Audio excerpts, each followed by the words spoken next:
Voilà, monsieur, bonsoir. Merci à nouveau d'être nombreux à vous savoir en regardant cette émission. Merci de votre fidélité inestimée. Ce soir, carte sur table, 21h, 23h. Nous aurons, comme assez souvent, deux thèmes pour meubler ce temps-là, porter à la réflexion de ce soir avec évidemment nos panélistes. Ils sont quatre, venus de quatre partis politiques. D'abord, l'AFP avec Paul Eyou. Bonsoir. Bonsoir, député Tongo, bonsoir, copanélistes, bonsoir à tous les militants de l'AFP, particulièrement ceux qui sont encore en réunion. Je salue les militants du RDPC qui ont attendu l'avion présidentiel tout le week-end, ils ne l'ont pas vu. Sans oublier aussi les pentecôtistes politiques que j'envoie regarder les images du côté de la Côte d'Ivoire, où on voit le président Laurent Gbagbo, le président Ouattara, après 3000 morts, après 10 ans de crise, se retrouver tout souriant. Ceci pour dire à certains hommes politiques que la politique, ce n'est ni la division, ni la violence, mais c'est un débat d'idées. Ça a tout l'air d'être d'entrer en trompe. Si vous le dites. Merci évidemment d'être des nôtres. Nous avons également ce soir Cissé Bamanga. Bonsoir. Oui, bonsoir mon cher député. Merci une fois de plus de m'avoir invité. Moi, je vais m'incliner une fois de plus comme ça, une pensée pour tous ceux qui ont perdu l'âme du côté du septentrion. Vous savez qu'il y a eu une attaque très violente de Boko Haram. J'ai l'habitude de dire que les hommes de médias négligent un peu ce secteur de conflit. Parce vous l'avez appris par quoi? Vous dites? Vous l'avez appris comment? Oui, on l'a pris par les médias, c'est bien vrai, mais on parle toujours du nozo, alors qu'il y a beaucoup de choses qui se passent de l'autre côté qu'on néglige un petit peu. Je ne vais pas sans tarder dire bonsoir comme ça à toute la grosse commune de Douala 2e, aux élites de là-bas, et bonsoir à tous les téléspectateurs. Merci, Cissé.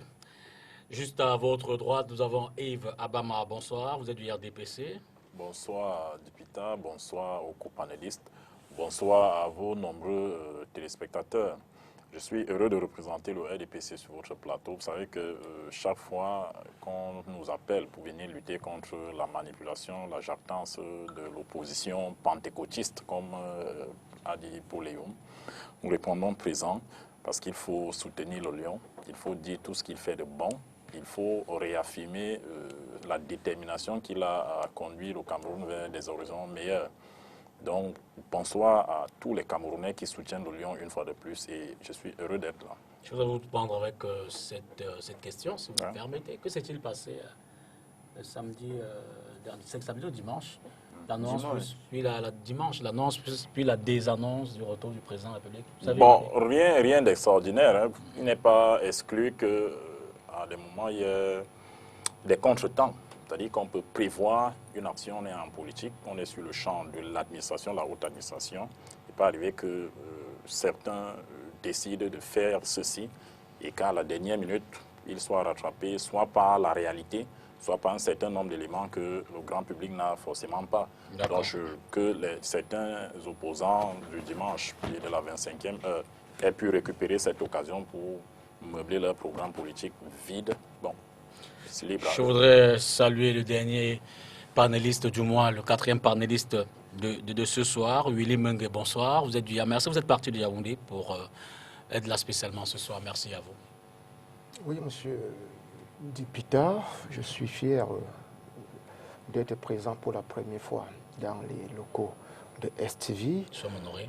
Voilà, je vous ai fait comprendre que la soirée n'est pas bonne pour le mouvement, pour la renaissance du Cameroun, en raison de cet élément que vient d'évoquer M. Cissé, qui est la panéliste, parce qu'il faut comprendre que nous avons la nette impression dans le MRC que le front du Nord en matière de conflit est complètement mis sous la table, alors qu'il y a une recrudescence des violences de ce côté-là.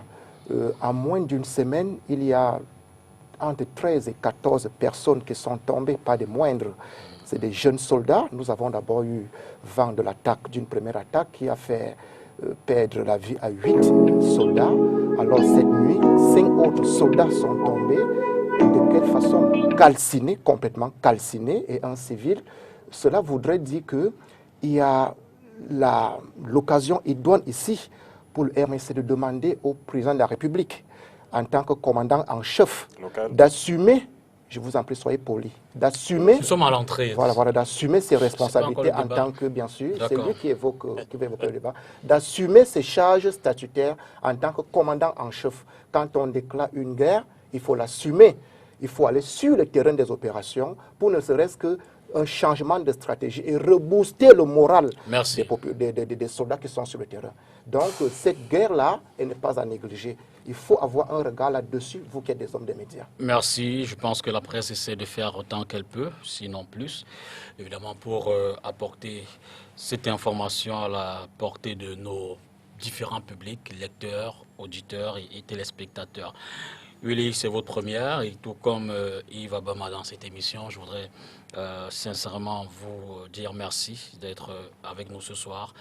Et j'en profite donc pour rappeler les thèmes qui seront parcourus ce soir. Liberté de manifestation. La Constitution est-elle respectée? C'est la première problématique. Et ensuite, séjour privé en Europe. Le Cameroun est-il en pilotage automatique? On en parlera ce soir dans cette émission. Peut-être avant,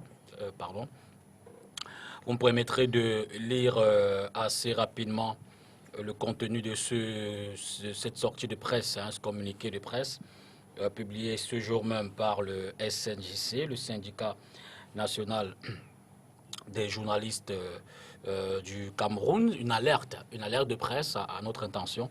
Le coordonnateur de la rédaction de Spectrum Télévision, Dipita Tongo, fait l'objet de menaces de mort répétées de la part des personnes inconnues utilisant des moyens électroniques. Le compte Facebook de Dipita a été pris en otage par ces cybercriminels qui le harcèlent sans cesse par des messages haineux, non sans lui intimer l'ordre de mettre un terme au débat hebdomadaire qu'il anime pourtant avec professionnalisme et brio. Le SNJC, donc, dont Dipita est membre, a saisi ce mardi 27 juillet 2021 toutes les autorités nationales compétentes de ces menaces graves. Pardon. Sans préjudice des conclusions des enquêtes qui seront menées par les autorités judiciaires saisies, le bureau exécutif national du SNJC, pour le compte de tous les membres et de toutes les sections syndicales, adresse à Dipita Tongo ainsi qu'à toute la rédaction de STV un message de solidarité et de soutien. Le SNJC donc demande aux autorités d'assurer une pleine protection de l'intégrité physique de Dipita Tongo ainsi que celle de tous les journalistes en activité au Cameroun. Le SNJC demande à tous ses membres de rester mobilisés pour répondre à toute éventualité. C'est donc signé du SNJC. Évidemment, nous n'en ferons aucun commentaire. Transition et venons-en au débat. Avant peut-être d'entrer dans le débat, il faut préciser que c'est la loi numéro 90/0055 du 19 décembre 1990 fixant le régime des réunions et des manifestations publiques qui organise donc le pan de cette problématique que nous allons évoquer ce soir en relation avec les manifestations publiques. Pour savoir donc ce qu'il en est ce soir, je vais, comme c'est souvent l'habitude, peut-être avec vous, commençant, Willy, essayer de faire un état des lieux pour voir où on en est en termes de manifestations publiques au Cameroun, avant de peut-être répondre à la problématique. Il faut comprendre que la conjoncture politique au niveau du Cameroun, depuis pratiquement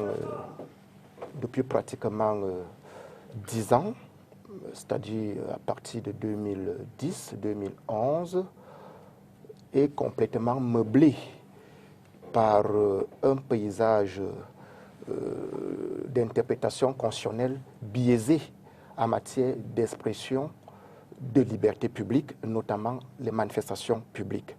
On a constaté, nous, dans le MRC plus précisément, que le pouvoir en place, s'il offre une occasion à certaines formations politiques de manifester, c'est lorsqu'il faut peut-être vénérer, adorer ou déifier le personnage Biya en lieu et place d'une dénonciation des nombreuses dérives qui meublent, n'est-ce pas, le quotidien des Camerounais. Ça veut dire quoi? Ça veut dire que la loi définie en 90, qui autorise les manifestations, qui encadre les manifestations publiques, est complètement piétinée, comme les autres lois qui rentrent dans le cadre des libertés publiques, pourtant parfaitement inscrites dans la Constitution, que je vais devant moi là. La manifestation publique sous la bannière d'une formation politique n'est autre que l'expression ou un moyen de communication actif entre le peuple et la classe dirigeante. Ce n'est pas à tout moment que la classe dirigeante peut être en bon point ou en phase avec le peuple. De temps en temps, il y a pas mal de problèmes que le peuple peut connaître, comme des crises.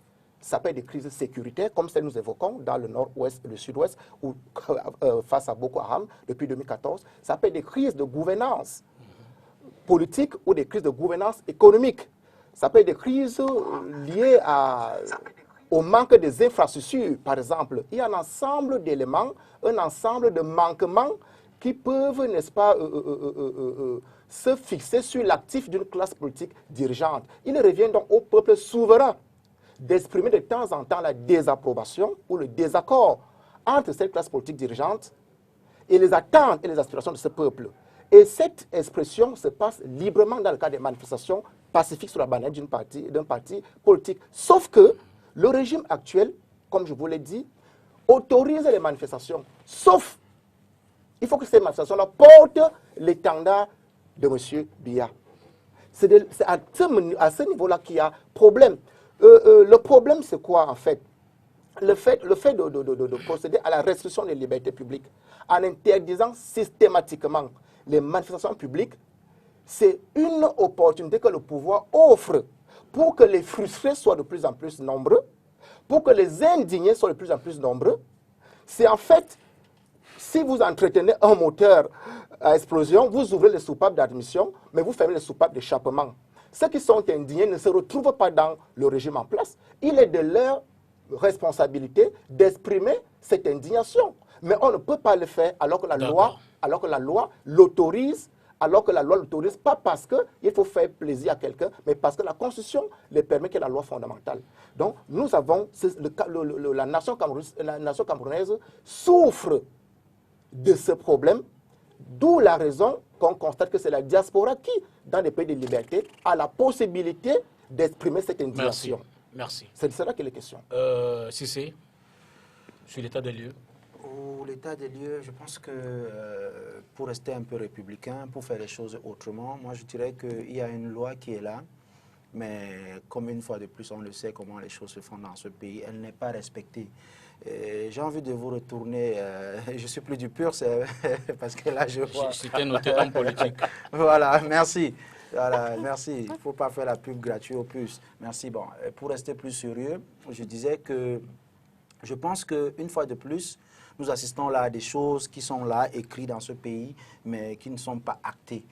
Je m'explique. La loi est très bien là. Je pense que les premières personnes qui ont marché dans ce pays dans les années 90, c'était le SDF, où il y a eu même des morts, des morts et tout ça. Aujourd'hui, c'est comme si on a régressé, c'est comme si on est rentré en arrière. Mais le gros problème, c'est quoi? Aujourd'hui, vous avez, moi j'appelle ça de la distraction. Qu'est-ce qui est la distraction? Le MRC aujourd'hui avec le RDPC, excusez-moi, hein, ils sont en train de distraire les Camerounais alors qu'il y a de vrais problèmes de fond. C'est quoi le vrai problème de fond? On le sait très bien. Aujourd'hui, il n'y a presque aucun secteur qui fonctionne dans ce pays. Mais toujours, c'est des ping-pong entre le MRC et de l'autre côté, vous avez le RDPC. Aujourd'hui, même leur façon de communiquer, on en parlait avec certains hommes politiques et acteurs politiques en off qu'aujourd'hui, le RDPC est en train de perdre en qualité de communication. Pourquoi? Parce qu'ils passent le temps à répondre et avoir du répondant pour un parti qui n'existe presque pas, qui est le MRC. Maintenant, sur le fond, quand vous voyez, j'ai envie de vous demander, M. Dipita, vous qui êtes dans la communication et qui fait dans le journalisme, quel est le dernier parti politique au Cameroun d'opposition qui a marché? On n'en a presque pas. Le dernier parti politique qui est le PCRN, qui avait eu une fois, comment vous appelez ça, l'autorisation, et vous avez un commissaire qui a débarqué de n'importe où, il est arrivé, il a stoppé tout ça. Non, nous, l'opposition, on n'a aucun droit dans ce pays. On n'a pas le droit, pourquoi? Parce qu'aujourd'hui, en face aussi, il y a une qualité d'opposition qui s'est radicalisée. Il faut le dire, le MRC aujourd'hui a proposé certaines choses qu'on n'a presque jamais vues dans ce pays. Moi, je pense qu'on ne va pas tirer tout de suite sur le MRC parce qu'ils proposent aussi un peu de violence parce qu'ils ont vu que depuis 40 ans, la façon de faire dans la démocratie, dans la médiation, dans la douceur n'a pas fonctionné. Maintenant, vous avez des personnes qui sont accaparées de ce genre de voyoutisme. Aujourd'hui, à l'entame de cette émission, M. Dipita, on est en train de vous menacer. On vous menace, vous, un brillant journaliste. Nous, on ne peut pas être d'accord avec ça. Aujourd'hui, si moi, je reste sur ce plateau, j'apporte des critiques, je donne mes opinions qui ne vont pas en phase avec le MRC, on va tout de suite m'insulter. C'est cette politique-là que nous combattons. Et à l'entrée, mon cher confrère politique et ami, et il l'a très bien dit que la Côte d'Ivoire nous parle. Et je suis très content. Il y a eu des médias depuis la semaine passée qui ne font que démontrer et montrer, comment on appelle ça, des documentaires sur le Kenya, sur la crise qu'il y a eu entre les Houthis et les Hutus, tout ça. Ça nous parle. Moi, je dis aujourd'hui aux Camerounais, le Rwanda, mais merci bien, les Camerounais qui nous regardent, voyons, essayons de voir. C'est vrai, M. Biya, il est aujourd'hui très fatigué. C'est vrai, M. Biya, aujourd'hui, il a toujours travaillé avec une quarantaine de personnes. Vous avez dit qu'il est fatigué? Non, il est fatigué, M. Dipita, il faut le voir. Aujourd'hui, à cet âge-là, vous savez très bien qu'on peut décider mieux de repos que de bosser. Mais non, il y a des façons de faire. Nous ne sommes pas d'accord avec la violence. Parce que quand vous regardez d'autres pays, est-ce que c'était mieux avant ou c'est mieux maintenant quand ils ont débouté avec violence leur leader? Le Cameroun a tellement de problèmes, on le sait très bien. Moi, je pense que M. Biya, le président de la République, parce que moi, je fais partie de l'opposition républicaine qui reconnaît ce monsieur comme président de la République. Moi, je pense qu'il doit revenir au Cameroun, il doit écouter, parce que là, aujourd'hui, il a un âge de patriarche. Et quand on est patriarche, on écoute des enfants. Mais malheureusement, le gouvernement RDPC, l'État RDPC continue à persister dans ce que je vais appeler la bêtise. La bêtise, c'est quoi? C'est de continuer à faire du silence, c'est de continuer à avoir les problèmes et penser que les problèmes vont se régler d'elles-mêmes. C'est ça que nous combattons. Tout à l'heure, je parlais de tout ce qui se passe dans le septentrion. Des personnes manquent d'eau, des personnes manquent d'écoles. Il y a des personnes, bien que les personnes d'armée se battent à aider, ils font plein de choses de bien là-bas, mais ce n'est pas suffisant. Moi, je pense que ce qui est suffisant pour chuter et rapidement, M. Dipita, c'est que nous, la jeunesse, celle qui est républicaine, nous attirons l'attention de nos frères et amis du MRC de changer la façon de faire. C'est quoi la façon de faire? Ce pays nous appartient tous. Les personnes qui vendent en disant que dès que M. Biya n'est pas là, les choses vont se transformer en baguette magique et ça va être, je ne sais pas, un waouh, c'est du mensonge. Moi, je pense que le MRC doit changer la façon de faire. Le MRC ne doit plus soutenir les voyous, les ennemis du pays qui sont appelés la base ou je ne sais pas quoi, qui dérangent le président de la République et nos institutions. Paul Eyou. Oui, pour ce débat, je voudrais d'abord que nous situions le cadre juridique, parce qu'il faut dire la manifestation publique au Cameroun est encadrée. Vous avez évoqué la loi numéro 90/055 19 décembre 1990. Je rappelle d'abord que la Constitution, dans son préambule, garantit l'exercice des droits et des libertés à tout citoyen. Et dans cette loi que vous avez évoquée aujourd'hui à l'entame, à l'article 6, on vous dit sont soumis à l'obligation de déclaration préalable tous les cortèges, défilés, marches et rassemblements de personnes et d'une manière générale toutes les manifestations sur la voie publique. À l'article 8 de la même loi, on vous dit, je continue d'abord l'article 6, l'article 8, je vais à l'article 8. Le chef de district ou le sous-préfet qui reçoit la déclaration en délivre immédiatement récépissé. Alinéa 2 de cet article 8. Toutefois, s'il estime que la manifestation projetée est de nature à troubler gravement l'ordre public, il peut, le cas échéant, lui assigner un autre lieu ou un autre itinéraire et interdire par arrêté qu'il notifie immédiatement au signataire de la déclaration au domicile élu. Alinéa 3.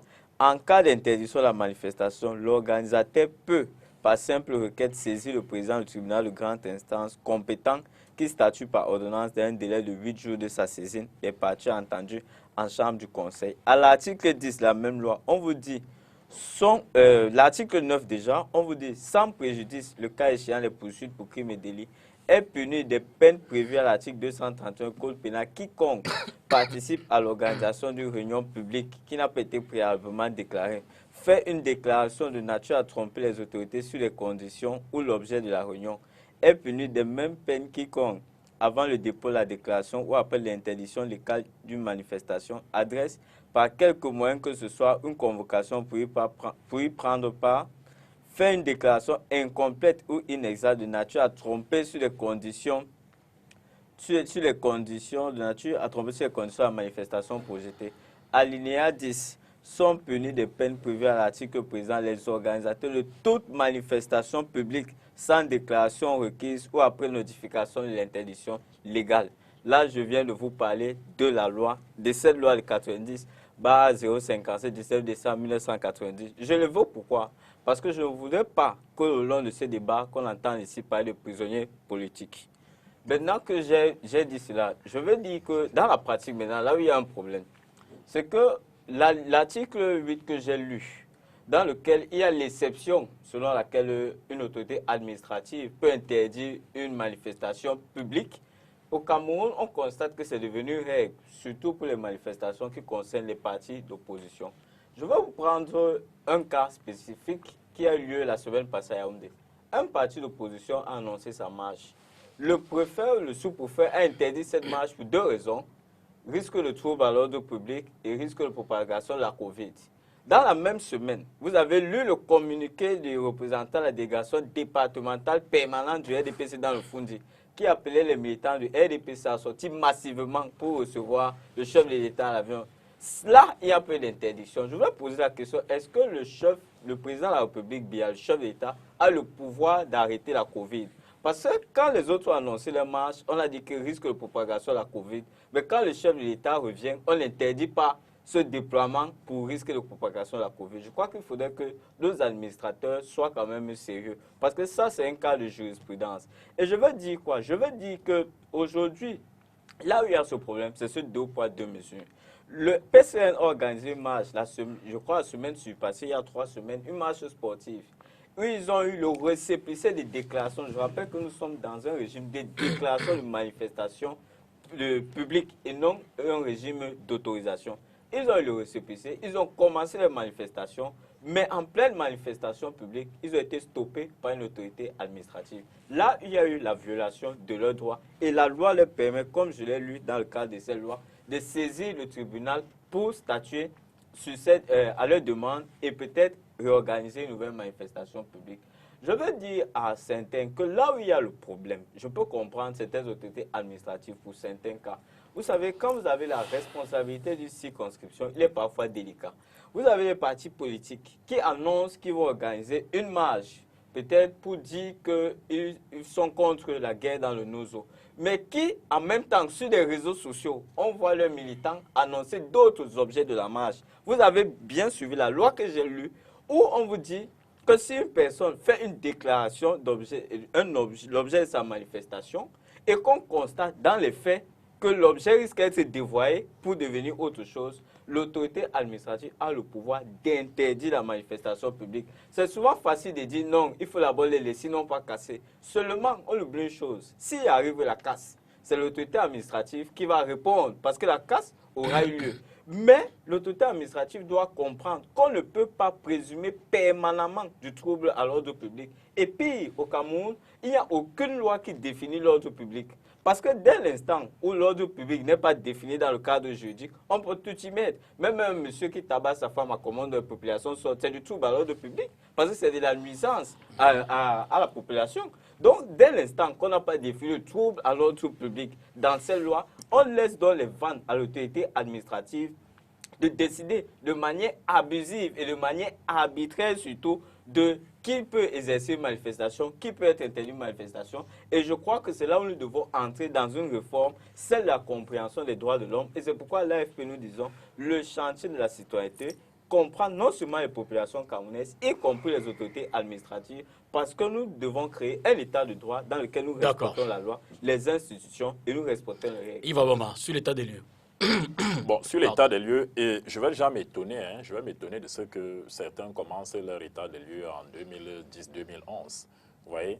Et à ce moment-là, le président d'un parti politique qui fait trop de bruit actuellement sur la place publique était ministre. Mais je vais leur pardonner cette lacune. Et moi, je vais remonter à plus loin.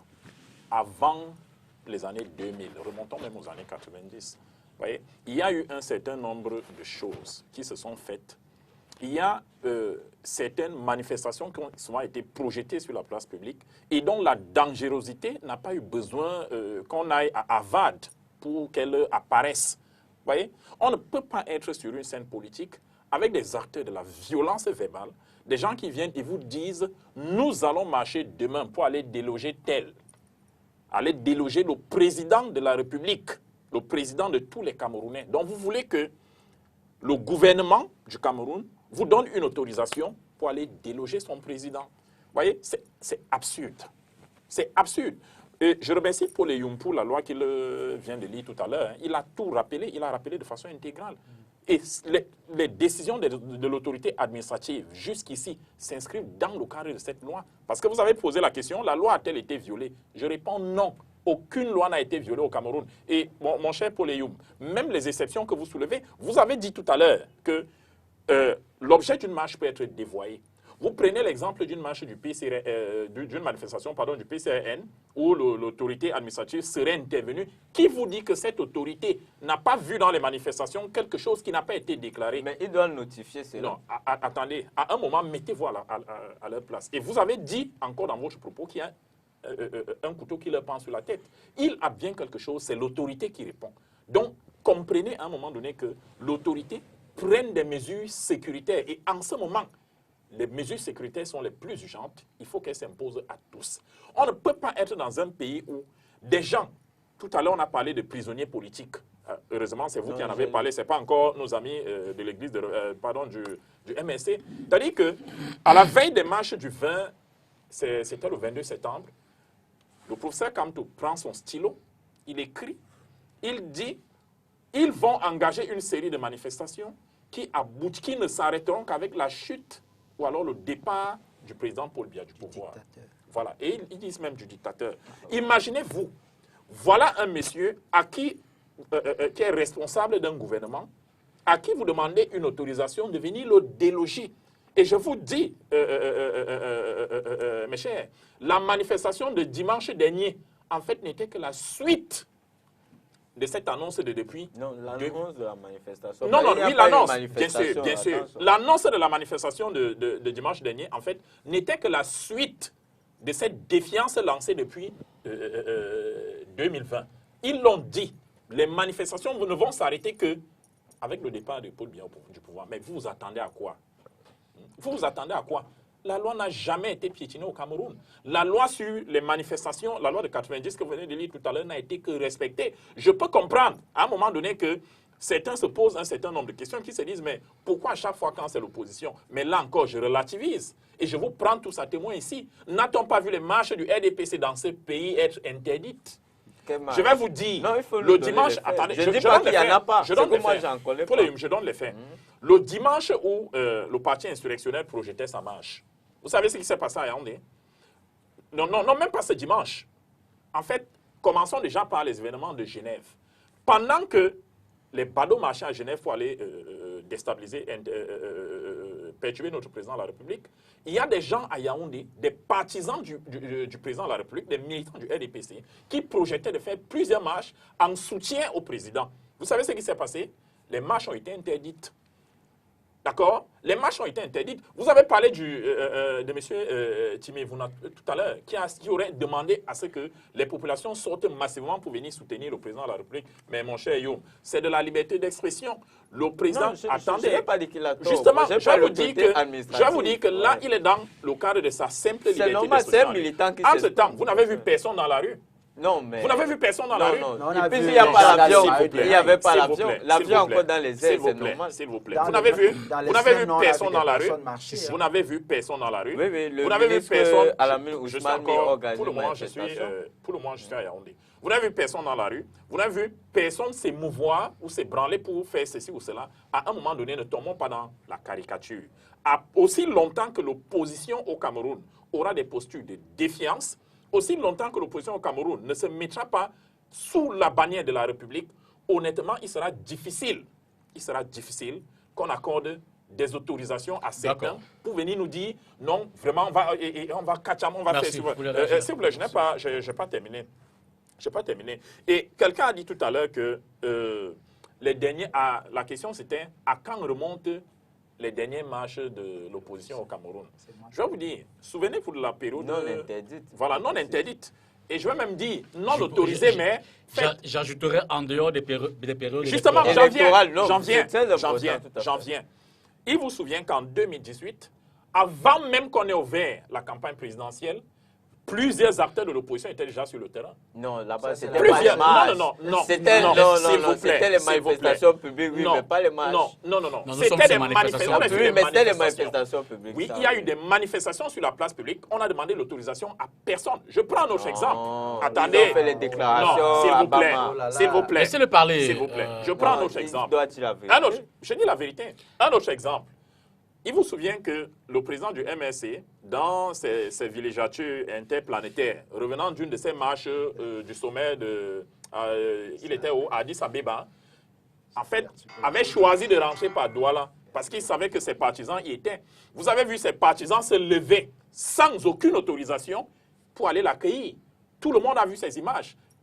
Est-ce qu'on avait interdit la manifestation? Ce jour-là, voilà, elle était spontanée, justement. Pourquoi la manifestation de Bolova qui a été spontanée mais dispersée fait parler? Celle-là, elle était spontanée, elle a été encadrée, personne n'en a parlé. Non, à un moment, ne tombons pas dans la caricature.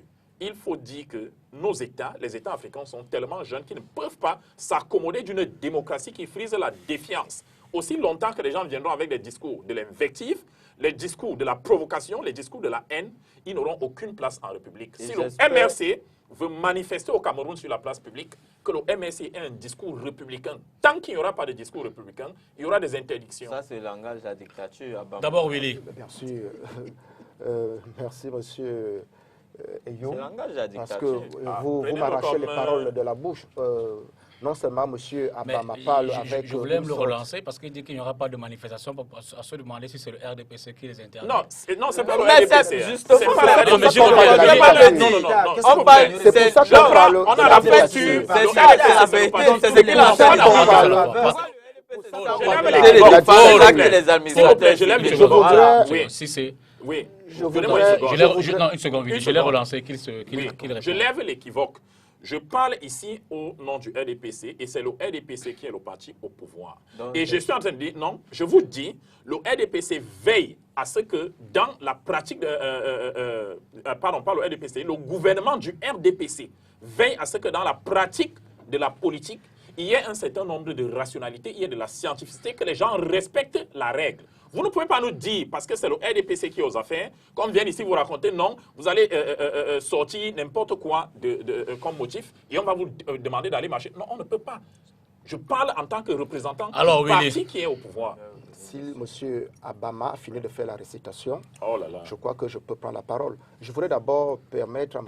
Abama de comprendre que tout fondement de formation d'opposition naît de l'effacement de la relation de confiance entre une partie de la population et la classe politique dirigeante. Ça veut dire que toute formation politique d'opposition a une relation de défiance vis-à-vis de la classe politique dirigeante. Faux et absolument. Parce que c'est la confiance qui meurt et la défiance s'installe. Relation critique, pas de S'il n'y défiance. a pas... Laissez-moi terminer. Permettez-moi que les autres parlent.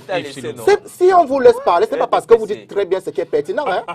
Nous, à Yaoundé, nous sommes polis sur les plateaux de télévision. Voilà que je vous regarde réciter, mais laissez-nous au moins une minute. Alors je dis, c'est la relation de défiance entre un nombre de citoyens et la classe politique dirigeante qui fonde toute formation politique d'opposition. Ça, il faut le dire. S'il y avait la confiance, on n'aurait pas d'opposition entre toute la population, tous les citoyens et la classe politique dirigeante. Ça, c'est fort comprendre. Ça veut dire que c'est l'ensemble des dérives et des manquements, c'est l'ensemble des limites constatées par la classe politique dirigeante qui crée dans la relation de défiance avec certaines personnes qui ne se retrouvent plus.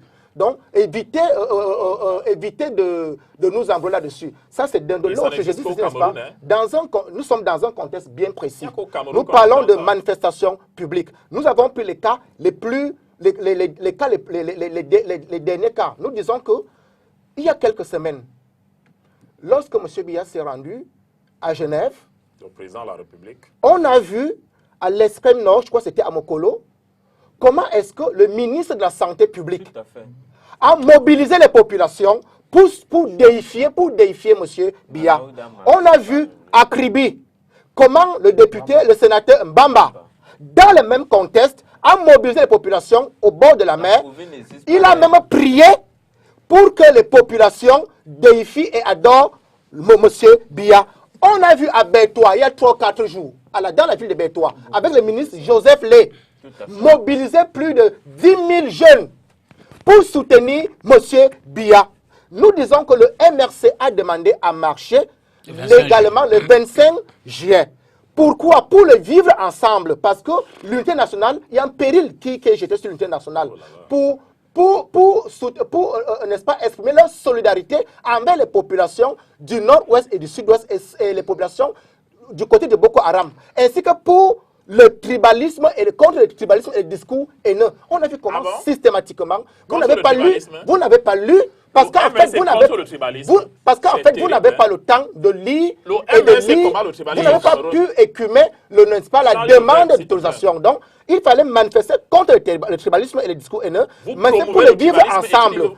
Manifester notre soutien aux populations du nord-ouest, du sud-ouest et aux populations de l'extrême nord pour le Boko Haram, ainsi qu'un ensemble d'autres éléments dont on a besoin. Alors, malheureusement, cette énième demande formulée, normalement, a été systématiquement rejetée.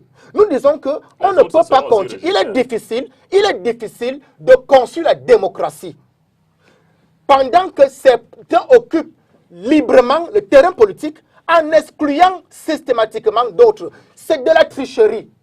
Je ne sais pas pourquoi le RDPC a peur des manifestations publiques.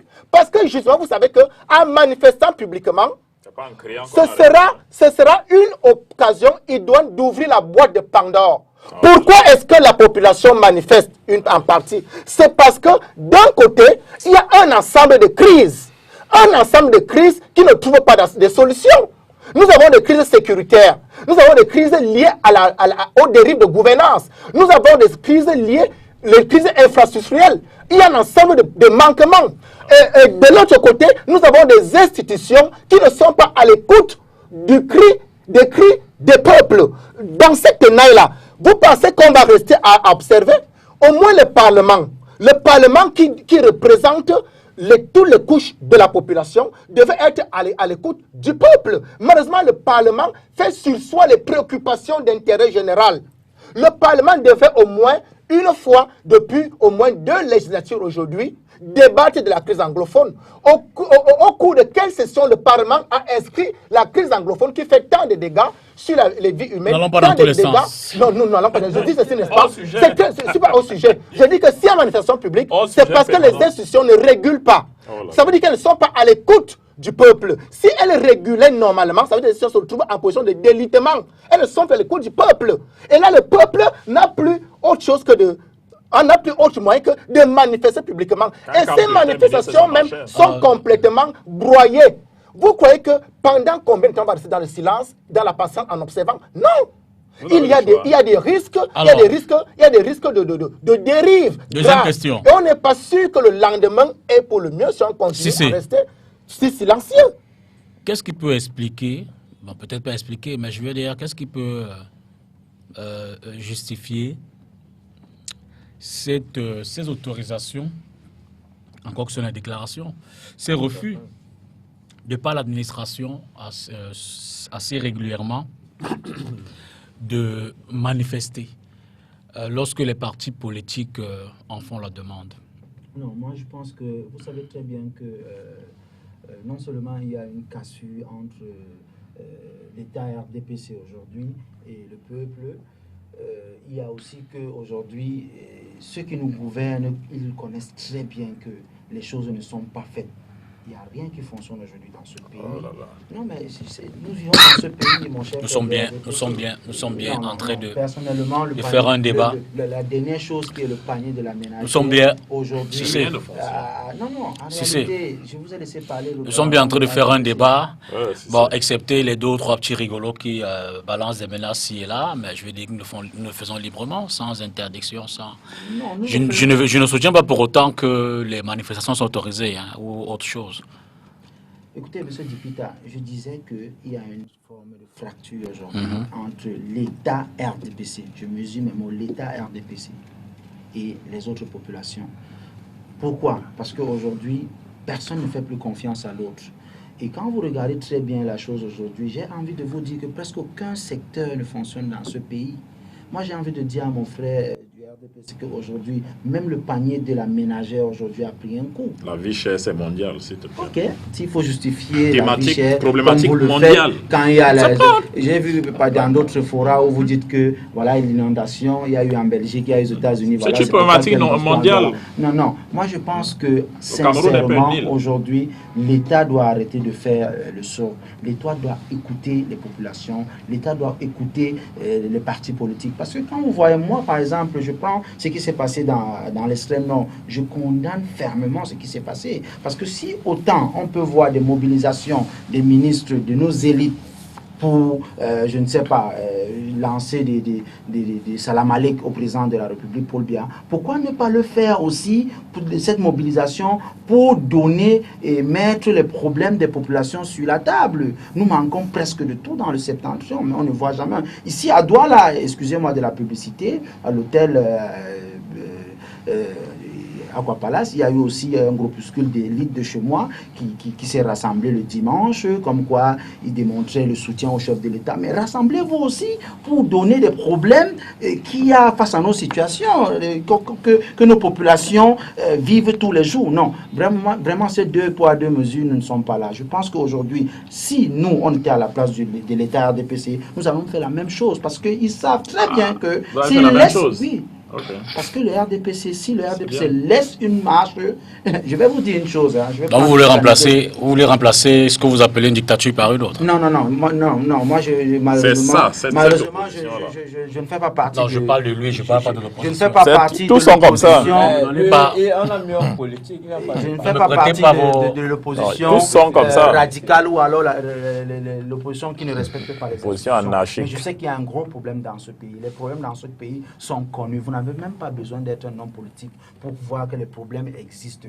Regardez comment l'État a toujours fonctionné dans ce pays avec les mêmes personnes. Moi, je suis jeune. Regardez ce plateau aujourd'hui. C'est la jeunesse. Mais aujourd'hui, on va être aux affaires quand pour démontrer les choses. On y est déjà. On n'est pas aux affaires, mon frère. Si vous dans le RDPC, nous sommes sur le plateau là. Et puis vous avez mangé l'argent de la COVID. Nous sommes sur le plateau ensemble. On est déjà aux affaires. Des cannes et des chantiers à gauche, à droite. Je suis content. Voilà 4 jeunes en train de discuter du Cameroun. On discute du Cameroun. Les jeunes sont aux affaires. Mais on ne peut que discuter du Cameroun parce que les vieux se sont accaparés des postes. Ils viennent à l'Assemblée, ils dorment, et ils se réveillent quand il faut applaudir. Justement, ce qu'il faut faire, c'est quoi? C'est que l'État du Cameroun, le président de la République, Paul Biya, dès qu'il revient, il doit ouvrir la brèche. Moi, je pense que je donne 2 choses rapidement. Pourquoi ne pas faire comme dans d'autres pays? Recevoir l'opposition, recevoir les journalistes, plein de personnes, demander qu'est-ce qui ne va pas, ok, donner des propositions et tout ça. Et arrêter d'abord toutes ces personnes qui ont dilapidé nos biens aujourd'hui. Parce que quand je parle de la vie chère, tu vas dans tous les sens. Très bien que je ne vais pas dans tous les sens, monsieur. Vous savez très bien qu'aujourd'hui, même financièrement, nous sommes asphyxiés.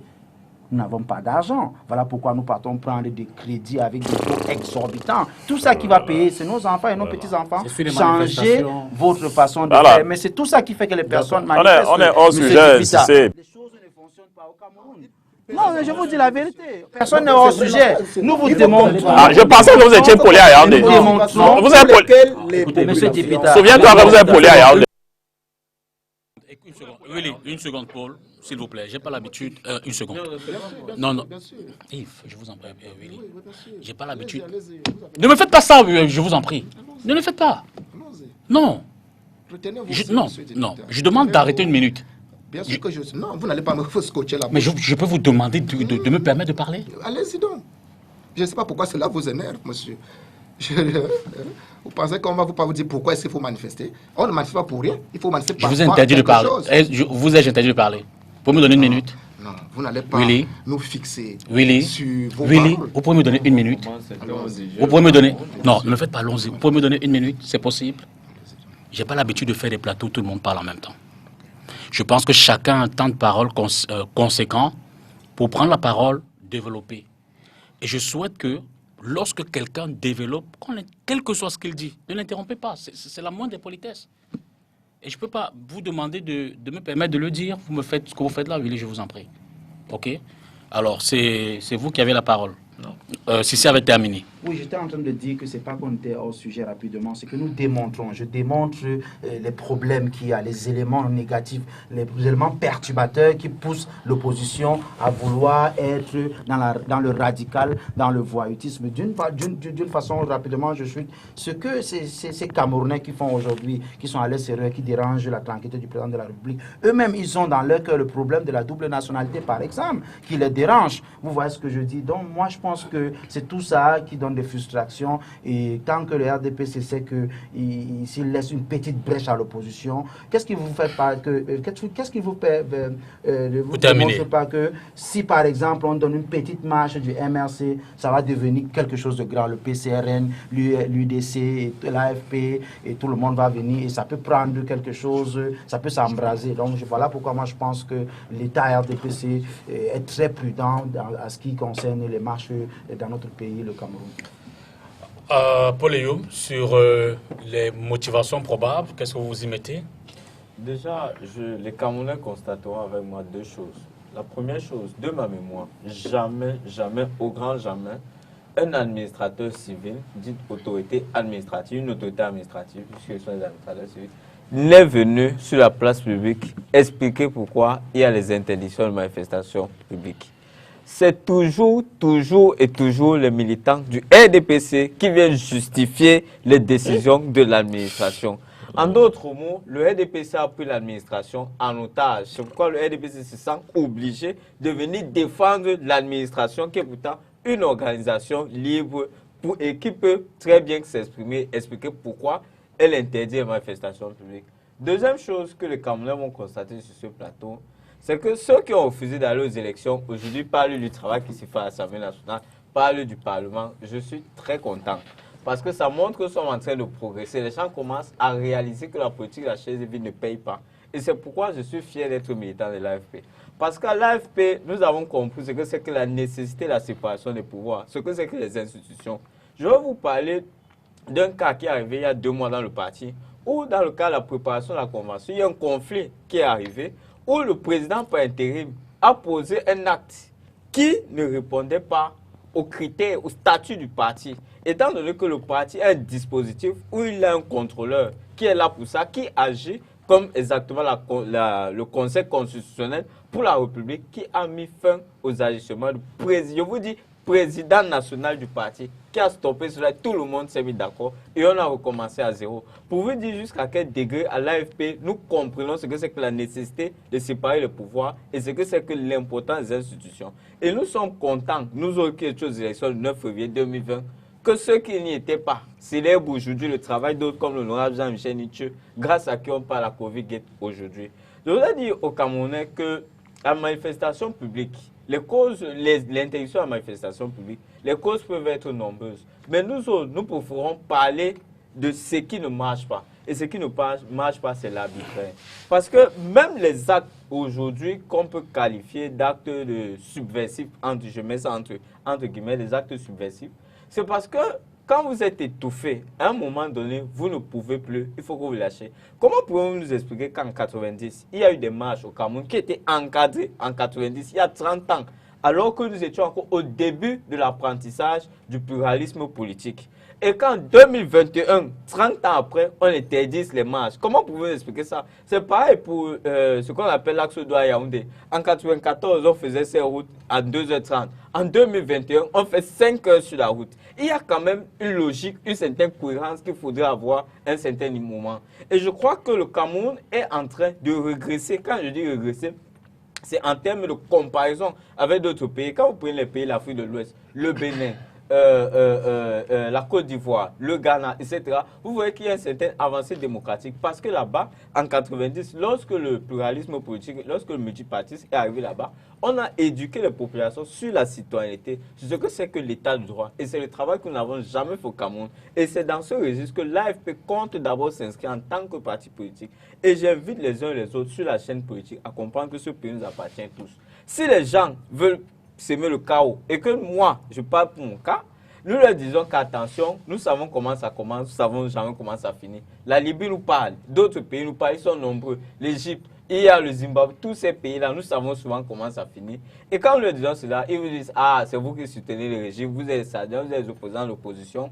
C'est très facile d'indexer les autres comme ça. C'est aussi facile pour Obama de venir dire ici que ceux qui ne tiennent pas le discours républicain, c'est-à-dire républicain, c'est le discours qui plaît au RDPC, ils sont considérés comme ils doivent être considérés comme des païens de la société. J'ai dit non, nous devons calmer nos ardeurs. Et je dis encore, la Côte d'Ivoire nous parle. Après 3000 morts, voilà deux messieurs qui se connaissent depuis, qui ont travaillé ensemble, même dans la main, sur le président Houphouët-Boigny, qui se trouve en Côte d'Ivoire. Il y a eu 3000 morts parce que des gens sont allés dans l'extrémisme. Parce que la constitution d'un pays, juste à cause du et du O, un pays s'est retrouvé plongé dans la guerre. Juste parce qu'il y a eu un monsieur qui a gagné l'élection, qui a été reconnu par le Conseil constitutionnel, qui a été investi et qui a été retiré par un coup d'État. Il y a eu 3000 Ivoiriens qui sont morts. Mais ces deux messieurs se parlent aujourd'hui main dans la main. Je voudrais donc appeler les différents acteurs politiques à l'apaisement, à comprendre que nous ne pouvons ni accepter une dictature où nous devons tenir le discours qui plaît à Obama, ni accepter un chaos que M. Mengue et ses amis veulent nous imposer par les marches insurrectionnelles. Le Cameroun nous appartient et je crois que nous devons préparer l'après-BIA. Parce que la vérité est que nous sommes déjà dans la préparation de l'après-BIA. Et cet après-BIA, c'est nous autres qui sommes ici. Je n'aimerais pas qu'on se retrouve dans une situation où, au lieu de parler du Cameroun, nous sommes là à nous entretuer simplement parce que les gens n'ont pas compris la nécessité de débattre sur les idées. J'en appelle les uns et les autres à la République. Willy, oui. Sur les éléments fondants, c'est selon vous cette approche fondant ces interdictions de déclaration de manifestation. Ah, je suis revenu sur... Non, lui d'abord. Le deuxième tour, je n'ai pas parlé. Non, lui d'abord. Lui non plus sur le deuxième tour. Nous sommes allés comme ça. Non. Il a donné la parole à Ming et ton problème, c'est quoi? Non, c'est sa deuxième prise de parole. Il va parler, c'est pas grave. Je n'ai fait qu'une. Non, c'est la deuxième question du thème. Mais le RDPC modèle maintenant les plateaux. Deuxième prise de parole, mais c'est la deuxième. Parce que le tour qui vient de faire la dictature. C'est toi qui modèle le plateau. Vraiment observer, que les techniciens observent. Non, mais Chabama, nous sommes sur la deuxième question. Non, sur la première question. Non, ce n'est pas une question de tour de parole, c'est une question de temps d'antenne. Et ça, c'est le tour de public, justement. Bon, et là, je suis marginalisé. Non, je vous explique. Et là, je suis marginalisé. Je vous explique. Il n'y a pas un équilibre sur l'ordre de prenant des paroles. Mais il faut par contre, écoutez une seconde, il faut par contre se soucier du temps d'antenne de chacun. Merci. J'ai commencé la première question, tout le monde s'est exprimé dessus. Écoutez-moi, je termine. Tout le monde s'est exprimé sur la première question. Nous en sommes à la deuxième question. Lui et vous ne vous êtes pas encore exprimé dessus. Non, lui s'est exprimé dessus. Non, pas encore. Non, justement. Vous n'êtes pas avec nous. Et donc, je lui donne d'abord la parole et vous la prendrez. On est d'accord? Il ne s'est pas encore exprimé sur la deuxième question. Et la question, c'est les motivations pour vous. Qu'est-ce qui justifierait justement que les autorités administratives, assez souvent, reviennent sur, du moins rapportent ces déclarations de manifestation? Cette question se retrouve également dans le cadre de l'application de la loi électorale, parce que vous allez comprendre, vous allez constater que l'administration publique au Cameroun est une partie entière dans le processus électoral. C'est-à-dire qu'il y a une grande implication. Autrement dit, je voudrais répondre simplement en disant ceci, n'est-ce pas? La préfectorale, dans l'ensemble, se comporte pas comme une administration qui ne doit pas neutre, c'est-à-dire la préfectorale est une partie intégrante du régime. On les appelle même quelque part les cellules de base du RDPC. Si bien que monsieur le sous-préfet, qui a devant lui une demande de manifestation publique d'une formation politique active, notamment le MRC, automatiquement... Une déclaration. Une déclaration. Attention, vous parlez d'un pouvoir qui n'ont pas. Une déclaration, tant pour moi, merci. Une déclaration de manifestation publique. Quand elle est mentionnée MRC, automatiquement, monsieur le sous-préfet, en tant que militant actif du RDPC, doit systématiquement interdire cette manifestation. Ça veut dire que l'autorité administrative se comporte comme un maillon essentiel du parti au pouvoir. Et là, nous rentrons dans le cadre de ce que M. Eyoum a évoqué tout à l'heure, la nécessité de procéder à la séparation stricte des pouvoirs, la nécessité de faire une distinction entre l'institution et ceux qui incarnent l'institution. Ça veut dire la conception, la véritable conception républicaine de la politique, et non la conception partisane de la politique. L'administration est engluée dans le processus politique. Elle ne la laisse pas, elle ne veut pas se neutraliser. Et il y en a même, on a vu, il y a vu une histoire dans l'Undé, je ne sais pas, où un sous-préfet... Il a dit qu'il n'organise pas l'élection, carrément. Au sous-préfet. C'est-à-dire, il y a eu des déclarations graves de la part d'un préfet. On a vu, il dit, il faut sortir de l'ensauvagement politique. Il faut que l'administration fasse son travail d'administration, c'est-à-dire la neutralité absolue dans le champ politique. Si nous parvenons à atteindre ce cap-là, nous aurons beaucoup à gagner dans la construction de notre démocratie. Mais quand nous restons fixés là-dessus, où le sous-préfet est un membre actif du RDPC, ainsi de suite, il n'y a pas que l'administration, il n'y a pas que la préfectorale, c'est-à-dire toutes les administrations et les démembrements, à la limite, sont contraintes d'apporter un plus pour donner une faveur au RDPC. C'est ce qui se passe dans les élections. Donc il dit, si nous sortons de là, on va se rendre compte, même une manifestation publique pacifique n'aura pas de problème d'être organisée. Et puis, j'ai posé encore la question, pourquoi est-ce que le parti au pouvoir craint les manifestations publiques au Cameroun? Pour une simple raison, il sait que le parti au pouvoir sait qu'il a tellement accumulé les fautes, il a tellement accumulé des problèmes. Aujourd'hui, M. Cissé voulait vous poser des problèmes, les motivations pour lesquelles les populations de temps en temps ont tendance à sortir. Le Cameroun, il y a 9 millions de Camerounais qui n'ont pas d'électricité. Il y a 11 millions de Camerounais qui n'ont pas accès à l'eau potable. Il y a plus de 3 millions de Camerounais en âge d'avoir accès au logement qui n'ont pas un logement. Vous voyez des problèmes? C'est des problèmes et au sommet, on n'écoute pas. Au sommet, on n'écoute pas. Qu'est-ce qu'il faut faire? Quand le sommet n'écoute pas, c'est-à-dire quand les institutions ne régulent pas, ne se penchent pas sur ce genre de préoccupations, qui sont des préoccupations qui doivent réconforter la citoyenneté, il faut comprendre. C'est au moins ce que les Camerounais demandent à M. Biya. Ils ne lui demandent pas, c'est les besoins épicuristes, donc de premier ordre. C'est les besoins de base. Alors, si on n'est pas suivi, si on n'est pas écouté par les institutions, il faut faire comment? Lorsque l'eau chauffe, les crapauds font comment? Les crapauds vont se mettre à crier. C'est ça les manifestations publiques. D'accord. Alors, Yves, alors, la deuxième question, je la rappelle, était de savoir qu'est-ce qui peut expliquer que l'autorité administrative, assez souvent, revienne ou alors interdise ces déclarations de manifestation. Mais il est clair que vous ne soutenez pas cet aspect. C'est pour ça que je ne vais pas vous la poser à vous. Par contre, il y a une question qui a ressurgi et à laquelle je vais rebondir, c'est de savoir si fondamentalement il y a une crainte. Je veux dire que l'autorité administrative a-t-elle peur de ne peut-être pouvoir pas encadrer ces manifestations, comme on le voit par exemple ailleurs, ou alors d'apprécier qu'effectivement les adhérents au mot d'ordre, aux appels à manifester sont bien plus importants que l'impression que l'on a dans les discours.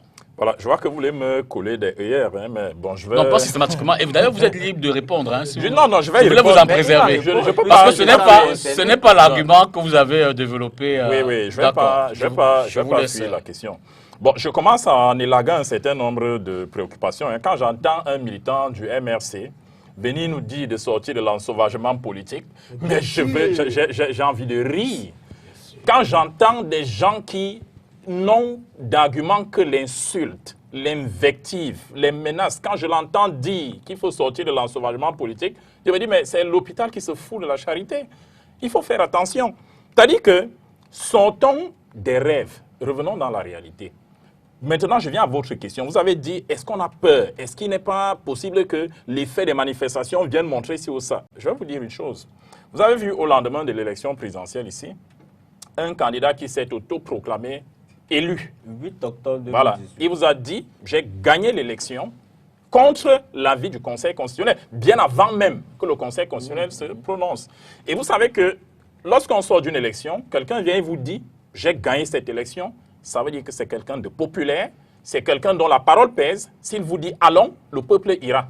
D'accord? Cette personne a appelé à des descentes dans la rue. Parce qu'en fait, Maurice Kamto voulait faire quoi? Il voulait nous jouer un scénario à la malienne, à la sénégalaise, à l'ivoirienne, du leader qui vient et qui dit allons dans la rue et le peuple le suit. Mais qu'est-ce qu'on a vu? Le monsieur a appelé à descendre dans la rue. On n'a pas vu 200 personnes. Le matraquage. D'accord. Le matraquage. Je vous ai écouté. Oui, je pensais que vous ne étiez refaites polé pas à ça. Yaoundé. Une seconde. Oh là là. Je ne vais pas le redire une autre fois. C'est lui qui donne les Ne leçons. refaites pas ça, s'il vous plaît, Willy. Non, aussi, non, le mais qu'il vous titille. C'est son temps Donc, de parole. vous Une avez seconde. parlé tout à l'heure. Une Ah, seconde. titille beaucoup. Non, que je sois clair une dernière fois. Il vous titille, c'est son temps de parole. Vous pouvez noter, vous reviendrez. Ce n'est pas plus compliqué que cela. Voilà. Vraiment. Ce n'est vraiment pas compliqué. Il vous titille, vous encaissez le coup. Ça fait partie du débat. Maintenant, vous notez et vous reviendrez le titiller. Voilà. Alors, si tout le monde se titille, à la fin de la journée, on ne retient rien de tout ce qu'on fait là ce soir. Je vous en remercie. Donc voilà des gens qui nous disent de sortir l'ensauvagement politique. Je disais qu'on voulait nous faire un scénario à l'ivoirienne et on me répond qu'il y avait le matraquage. Je rappelle qu'il y a un jeune opposant au Sénégal qui a été arrêté et vous avez vu pendant près d'une semaine les Sénégalais dans la rue sans aucune autorisation avec de nombreux morts à la clé. Voilà ce qu'on appelle un leader populaire. Vous avez vu au Burkina Faso, le peuple s'est levé à un moment donné pour chasser tout un président de la République. Vous avez vu ça en Guinée, vous avez vu ça au Mali. À un moment donné, il faudrait que les gens soient conséquents. L'échec des manifestations insurrectionnelles lancées par le MSC est la preuve de la grande popularité du gouvernement camerounais. Si la fracture dont on a parlé autour de cette table, si la fracture, si la fracture entre le gouvernement et la population dont on a parlé autour de cette table était réelle, je vous assure que les Camerounais auraient fait comme en 2008. En 2008, vous avez vu les Camerounais dans la rue, il y avait un problème. Vous voyez? Maintenant que les politiciens du chaos arrivent et ils se disent que non, on peut répéter au Cameroun ce que les gens ont fait ailleurs, ça ne marche pas, mais soyez conséquents, tirez les conclusions qui s'imposent. Et la conclusion ici, c'est que vous êtes dans des rêves, personne ne vous soutient. En fait, vous avez plus de militants sur Facebook que dans la réalité. Et c'est ça, la vérité. Vous voyez? Maintenant, je reviens à la question centrale, parce que j'ai l'impression que à un moment autour de la table, les gens ont tout, c'est-à-dire on est allé dans tous les sens, la vie chère et autres, et je répondais à mon voisin de gauche tout à l'heure que la problématique de la vie chère est une problématique mondiale. Vous savez bien que des économistes ont démontré que les 2 années... En France, par exemple, les Gilets jaunes, justement, manifestent assez couramment, librement, pour dénoncer cette vie chère et autres mots voilà. qu'ils ont dans leur pays. Bon, s'il vous plaît, vous avez pris le cas de la France, comparaison n'étant pas raison. Je suis d'accord avec vous. Comparaison n'étant pas raison. Et en passant, je vais vous dire... Il ne faut pas non plus dire que c'est comme ça dans tout le monde entier pour justifier et vous savez, que non, je ne justifie rien. ça et vous savez n'explique aussi, pas les demandes de vous savez aussi le traitement qui a été réservé à ces gilets jaunes. Vous avez vu un matraquage sur les individus comme si on était... Personne n'avait cru qu'on était en France, hein, mais pourtant on était en France. Vous vous confortez dans cette répression On ne se conforte policière. pas. On vous dit à un moment donné, quand vous violez les lois, il y a quelque chose qui s'abat sur vous. Donc je continue en disant que vous avez posé une question centrale. La liberté, la Constitution est-elle respectée? J'invite tous mes voisins autour de la table à répondre, même en disant oui ou non. La Constitution est-elle respectée? Moi, je dis oui, et je démontre. Oui, pourquoi? Quelqu'un nous a dit ici que les manifestations, c'est la déclaration. Et c'est vrai. Et c'est consacré par la Constitution du Cameroun. Mais que dit le préambule de la Constitution du Cameroun? Le préambule de la Constitution du Cameroun dit que les manifestations, oui, le peuple en a droit. Les réunions, oui, le peuple en a droit. Mais elle précise dans le respect de la loi. Ça, c'est ce que dit le préambule de la Constitution. Vous avez le texte dans vos téléphones, vous pouvez les lire. Je vais plus loin que la Constitution. La Déclaration universelle des droits de l'homme, en son article 29, alinéa 2, dit quoi? Elle dit oui, le peuple a ceci, il doit marcher, le peuple est libre, il doit exercer sa liberté, mais le peuple en exerçant sa liberté doit se soumettre à la loi. Le peuple en exerçant sa liberté doit se soumettre à l'ordre public. Ça, c'est la Déclaration universelle des droits de l'homme que je suis en train de citer. Donc, à un moment donné, il ne faudrait pas que les politiciens de la 25e heure, les néo-opposants de 2018, arrivent et donnent le sentiment aux Camerounais qu'une fois qu'ils seront aux affaires, chacun pourra se lever et faire ce qu'il voudra sur la place publique. Ce n'est pas possible. Ce n'est pas possible. D'accord? C'est pas possible. Vous avez fait des comparaisons. Je pense que c'est Paul Eyoum ou c'est le militant du parti insurrectionnel qui a parlé tout à l'heure. Il a commencé à citer un certain nombre de pays. Hein. Il nous dit le Bénin, la Côte d'Ivoire, le Ghana, qui seraient plus avancés que nous. Messieurs, démocratiquement, je vais vous dire, dans ces pays que vous citez, je ne veux pas causer un incident diplomatique, dans ces pays, on arrête parfois des députés sans lever leurs immunités, ils sont en prison avec des familles. Dans ces pays, vous ne pouvez pas venir à la télévision comme certains ont eu l'habitude de le faire au Cameroun. Ils viennent s'asseoir à la télévision. Je ne peux pas citer, mais vous savez de quel pays je parle. Tu as cité quel pays en entend? Tu parlais de quoi? Les députés, non, allons-y. Les députés pro-Soro, ils sont où actuellement? Et leurs familles? Vous voyez? Faisons attention. Vous pouvez pas, au Cameroun, vous venez à la télévision. J'ai suivi une émission sans publicité dans un média concurrent au vôtre, où quelqu'un vient à la télévision et vous dit Paul Biya est un démon. Et vous savez ce qui est arrivé à cette personne-là? La personne est rentrée chez elle, dormir avec sa femme et ses enfants. La personne la plus insultée, du Cameroun, c'est M. Paul Biya. Les ministres, c'est-à-dire que tous les jours, on les insulte sur la place publique, on ne voit pas. Faites attention, le Cameroun a un certain nombre d'acquis. Le Cameroun a un certain nombre de droits qu'on ne peut pas voir ailleurs. On ne saurait les voir dans des pays de même taille. On ne peut pas. On ne peut pas. Sur le plan pratique, aucun pays de l'Afrique francophone n'est aussi avancé que le Cameroun. Donc, à un moment donné, je vous dis aucun. En matière de démocratie, en matière de démocratie, je vous dis, vous me donnez un peu de temps, je vous le demande. Une démonstration. Ce que je vous le demande. Oui, une démonstration. Vous voyez, essayez de faire une étude comparative. Je commence par... Non, attendez. Plus que le Sénégal. Non, au Sénégal, il y a encore l'outrage à chef de l'État et encore... Mais soyons sérieux. Faites une étude comparative de la... Aidez-nous, faites-la. D'accord? Vous allez vous rendre compte que chez nous au Cameroun, il y a un foisonnement des médias que qu'on ne voit nulle part ailleurs. Et s'il vous plaît, allons plus loin. La liberté de ton que ces médias ont, on ne la voit nulle part. Ailleurs, on abat froidement. Vous avez cité le Ghana tout à l'heure, non? Je vais vous donner un exemple. En 2019, il y a un journaliste au Ghana qui est en train de faire une investigation, il mène une enquête sur la corruption. D'accord? La corruption dans le milieu du sport. Vous savez ce qui lui est arrivé? Il a été froidement abattu en pleine rue. Vous voulez qu'on parle de journalistes au Cameroun? Paul Eyoum, si vous voulez, allons-y, parlons-en. Quel est le journaliste qui est mort au Cameroun parce qu'il cherchait ci ou ça ou ça? Non, allons-y, soyons sérieux. Quel est le journaliste Est-ce que vous savez que jusqu'à présent, il y a encore un certain nombre d'interrogations sur le cas Ouassissi? Non. Non, attendez. Je ne voudrais pas m'avancer sur la question.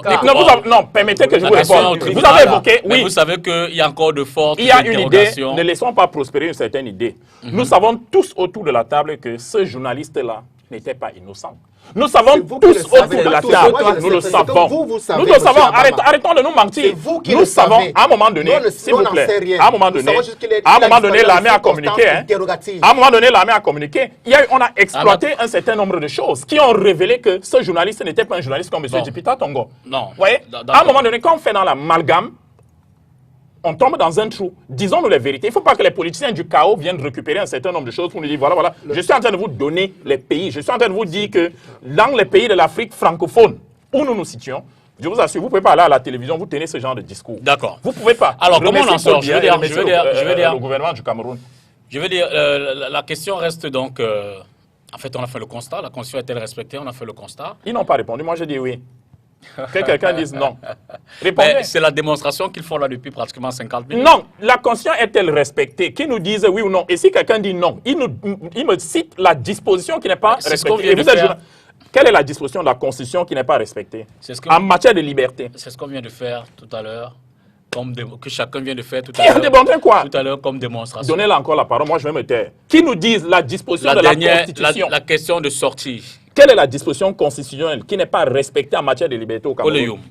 Je crois que l'une des fautes que nous commettons souvent au Cameroun, c'est le fait de ne pas comprendre certaines choses. Je vous prends en France. Je connais aucun pays au monde où on manifeste comme en France.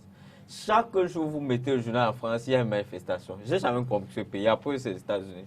Pourquoi? Parce que là-bas, ce n'est pas le Front National, le Rassemblement National, je dis.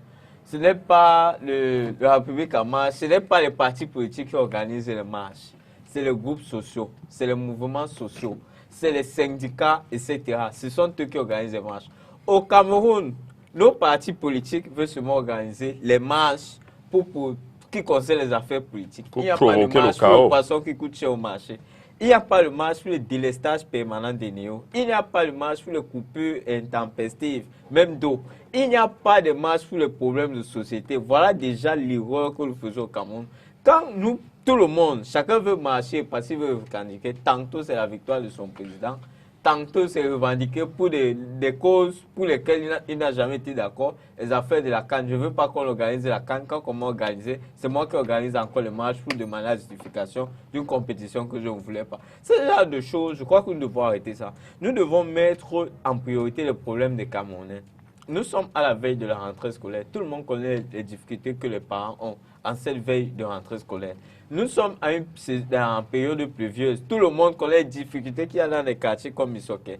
Il y a les problèmes de logement. On nous a promis des milliers de logements depuis 2010 jusqu'en 2011. Nous ne voyons même pas les 20% des logements qui étaient promis par le gouvernement. Ça, c'est toujours le thème. Hein? Non, bien sûr, c'est toujours le thème. Okay. C'est pour dire que voilà les problèmes pour lesquels les Camerounais, issus de tous bords, dès que vous allez poser ces problèmes, les gens vont marcher. Mais ces problèmes doivent être posés par les hommes politiques. Si moi, Youm, je dis que j'organise une manifestation publique, qu'on le veuille ou pas, je suis de l'AFP. Cette manifestation aura toujours connotation AFP. Donc j'invite les partis politiques à laisser les syndicats faire leur travail. C'est le travail des syndicats. Et ces syndicats, malheureusement, au Cameroun, soit c'est les syndicats qui sont corrompus, parce qu'on connaît ces associations, soit c'est les syndicats qui sont totalement fragilisés. Regardez une organisation comme Dynamique Citoyenne, qui une fois avait une réunion où les autorités administratives ont interdit subitement une réunion qui se tenait à leur siège. Comment vous pouvez interdire à une organisation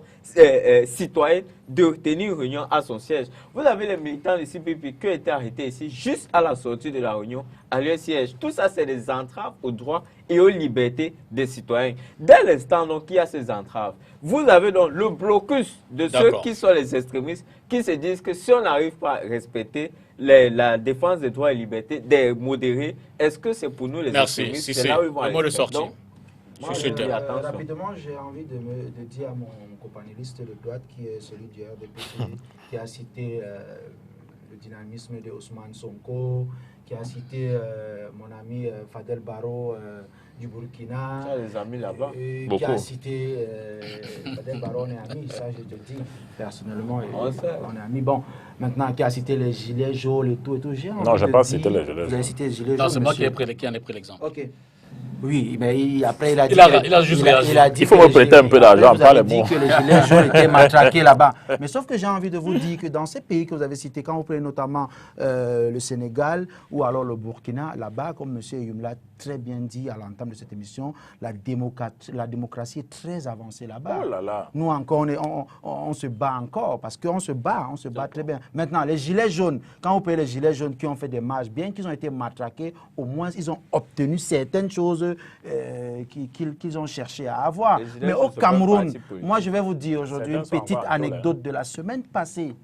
Dans la commune de Douala 2e, dans un foyer, le foyer Babouantou, je le cite, parce que je suis homme politique, c'est reconnu là-bas, il y a des groupuscules de personnes qui font la réunion là-bas et qui font un petit peu leur sport. Mais vous avez le chef du quartier là-bas, un citoyen lambda qui a appelé la gendarmerie pour dire qu'il y a des Bamlékés de l'autre côté qui sont en train de faire la réunion pour déstabiliser le pays. Mais j'étais sidéré. Moi, je vous dis, un truc que j'ai vécu, c'est scandaleux. C'est révoltant. Moi, je suis septentrional, ça m'a révolté. Mais même s'ils font la réunion, même s'ils font n'importe quoi, ils sont dans le cadre d'une association. Ils sont à leur siège. Donc, quand vous voyez les choses comme ça, quand Amnesty International va donner un rapport, une fois de plus, comme ce qui est entendu demain, sur le NOZO, basé sur le témoignage public et sur les images satellites, on va dire que les ennemis du Cameroun se sont encore réveillés. L'État doit changer la façon de faire. Mettez les problèmes des populations sur vos tables, mettez le projet de la guerre sur le NOZO à l'Assemblée nationale, débattons pour construire ce pays et non pour diviser. Oui, en fait, en termes de débat, le gouvernement a déjà débattu, c'est-à-dire qu'il y a eu le grand dialogue national, il y a eu le ministre Paul Tasson l'État a commis dans la zone anglophone qui allait causer avec... non, je réponds d'abord à Cissé. Maintenant, pour ce qui est des manifestations, vraiment, je peux comprendre l'opposition. Il y a des choses à conquérir. Il y a un certain nombre d'avancées qu'il faut qu'on ait. Mais l'opposition doit également composer avec la fragilité des jeunes États que nous avons. 40 ans de démocratie ou 50 ans de démocratie ne se compare pas. Tu me laisses. Ne se compare pas, ce que vous voulez, ne se compare pas à des siècles de pratique. Vous avez vu qu'à la faveur des manifestations des Gilets jaunes même, le socle de la démocratie française a été menacé, hein, si bien que les gens se sont interrogés, les gens se sont dit, mais quelle est la liberté dans ce pays quelle est la limite, pardon, dans ce pays entre la liberté et le libertinage? Nos États ne peuvent pas se permettre un certain nombre de choses, et je redis ici, la défiance politique ne peut pas prospérer dans un pays, fût-il le plus démocratique du monde. Vous venez au Cameroun faire une politique de la défiance, une politique de la remise en question permanente des autorités, attendez-vous à la répression. On ne peut pas faire autrement. Oui, les mots de sortie. Les mots de sortie, bien sûr, je dirais, je resterai sur ma ligne de départ, c'est-à-dire l'autorité administrative doit sortir du champ politique. L'autorité administrative doit se comporter comme un régulateur de la cause de tous ceux qui sont sous son giron d'administration. Elle le fait déjà. Il y a un. De deux, les institutions, surtout celles qui sont tributaires de pouvoir dans une démocratie, je veux parler de la justice, je veux parler du Parlement et de l'exécutif, doivent être à l'écoute permanente des préoccupations des populations. Parce que lorsque les populations se rendent compte qu'elles ne sont pas écoutées, lorsque les populations se rendent compte qu'elles ne sont pas prises en considération, c'est là où le bas blesse. C'est ça qui pousse les uns et les autres à se retrouver sous la bannière de certaines formations politiques pour manifester leur mécontentement, pour exprimer leur indignation, pour exprimer leur sentiment d'abandon. Pourtant, nous sommes dans une république. Si nous allons dans ce sens-là, vous allez constater que, je vous évoquais la conjoncture politique au Cameroun les 10 dernières années, on voit plusieurs crises qui émaillent notre quotidien vont se résoudre considérablement sans que qui que ce soit puisse penser à une manifestation publique. Mais dès lors que les institutions n'écoutent pas les populations, dès lors que l'autorité administrative empiète le champ politique, il est tout à fait normal que de temps en temps, certaines formations politiques dites actives, comme MRC, pensent à manifester pacifiquement pour dénoncer ce que de droit dans toute la légitimité. Vous avez conclu là-dessus. Je vais proposer en 10 secondes. La conclusion il faut qu'on vote une loi au Cameroun pour dire que désormais, c'est interdit à un administrateur, une autorité administrative d'appartenir à un parti politique. Et pourquoi vous pensez que cette voie-là sera... Non.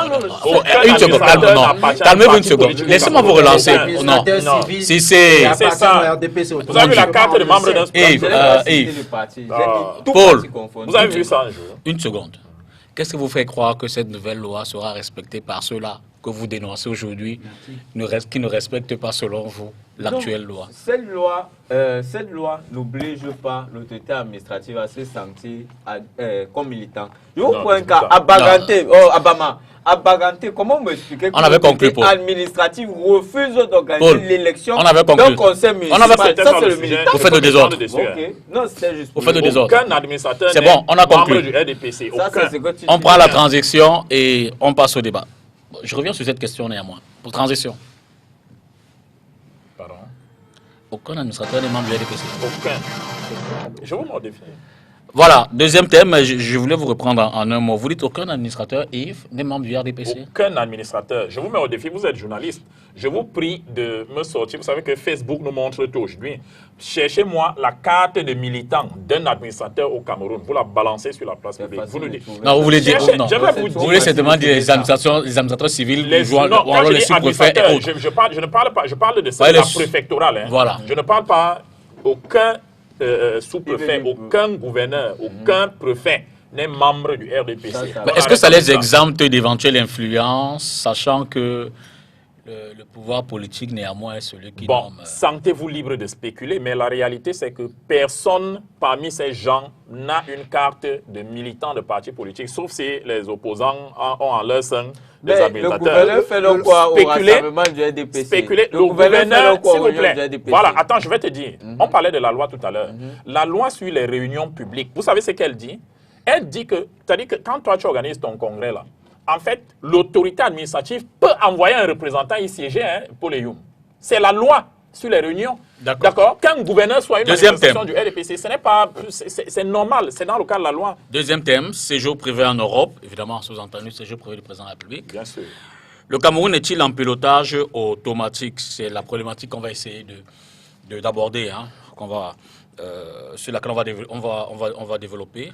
Alors, la problématique qu'on va développer à l'instant, pour évidemment chercher à savoir si les institutions fonctionnent normalement, dépendamment de l'absence du président. D'abord, pourquoi est-il absent, malade, congé, vacances? Bon, en fait, c'est bien que vous souriez en me posant cette question-là. Je comprends, c'est votre style de journaliste. Hein.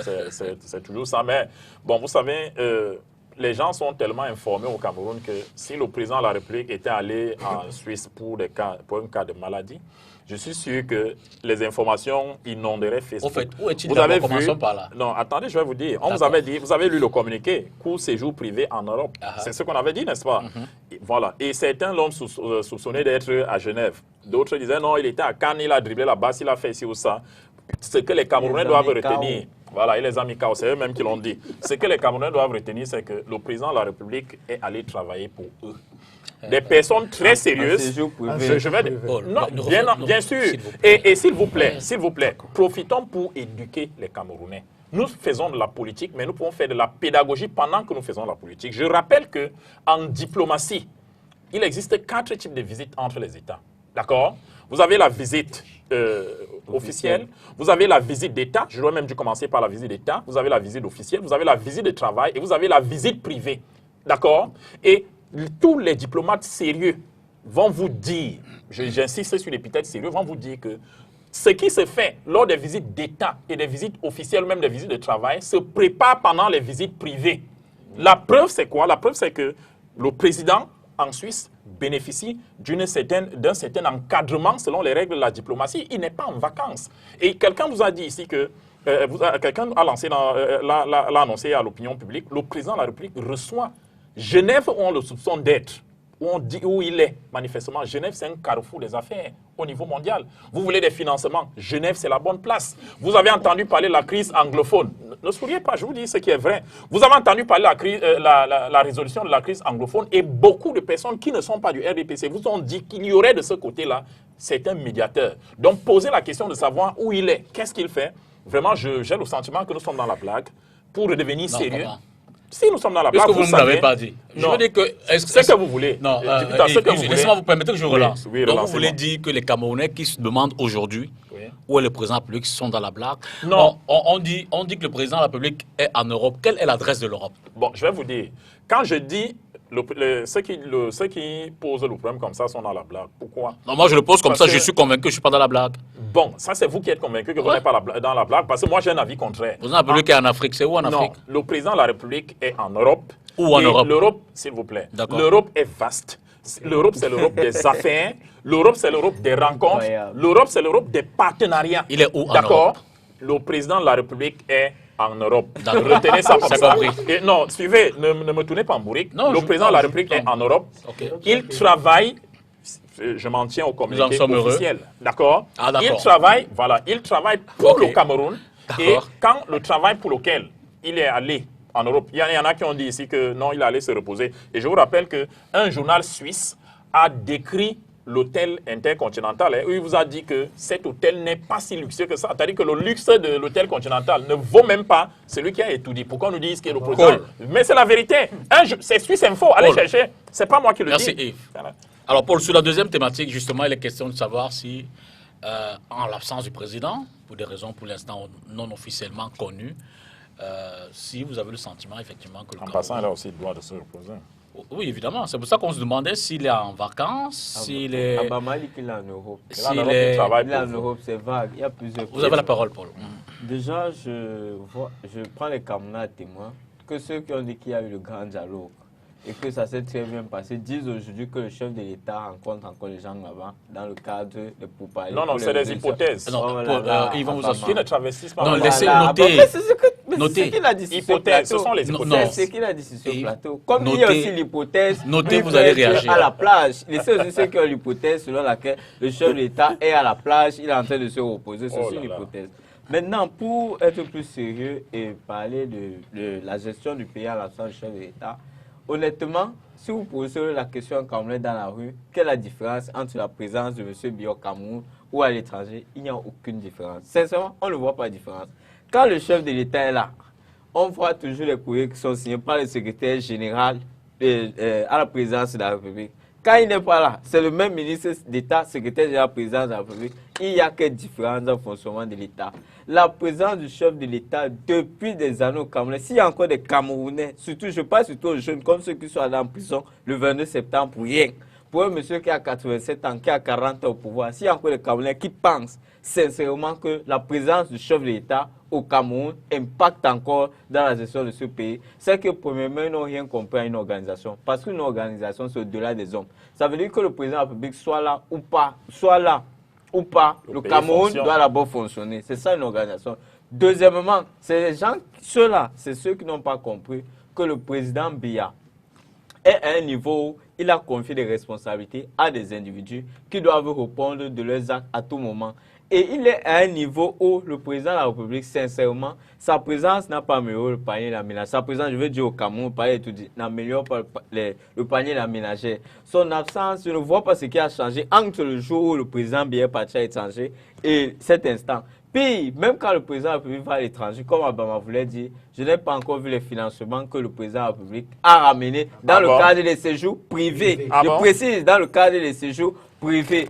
Venez nous dire donc ici C'est que le terrible, président ça. de la République, dans le cadre des séjours privés, est en train de terrible. travailler et que Oh ça va là là. apporter des fruits. Je crois que nous devons être honnêtes Les contrats vis-à-vis qu'on signe. on en Abama. discute Ça, pas. c'est le trouble à l'ordre public, ce que tu fais. Donc, le Cameroun, aujourd'hui, les Camerounais, nous estimons que le chef de l'État, il a fait son temps. Moi, j'appelle encore tout le monde à comprendre une chose. C'est 2025 que nous devons préparer dès à présent. Parce que le président Biya, probablement à 90%, il ne sera plus là. Sauf si Abama lance encore les meetings de motion de soutien, les meetings qui ne sont pas interdits pour appeler faut attendre, encore ça va le venir. président de la République à être candidat. Mais je crois que le président Biya, il mérite le repos. S'il est en repos en séjour privé, j'invite ces activistes de la base à comprendre que les affaires du Cameroun, ça ne se gère pas à Genève. vous faites un parallèle. Non, je vous dis. Où est, parce que où est le non, lien entre le sujet qu'on est en non, train il y a un d'évoquer? lien, il y a un lien. Vous avez Non, dit non, un non, séjour non, privé non, en Europe. Non, il y a un Non. lien. C'est que quand ils vont déranger Laissez- le président... non. Non, attendez.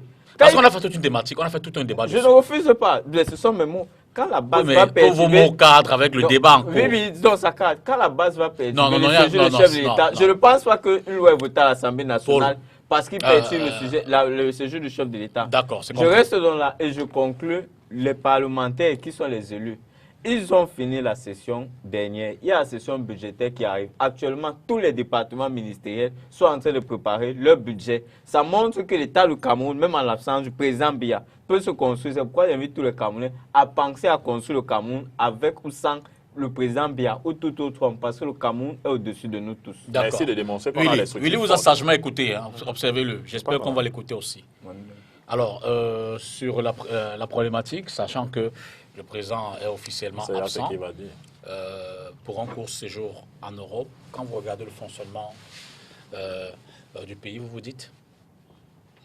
Oui, il y a de toute évidence ce qu'on appelle une vacuité de la fonction présidentielle. Ça veut dire le fait pour le président de la République d'être même présent au palais de l'unité, mais couché en s'éloignant du quotidien des Camerounais et des préoccupations qui sont les leurs,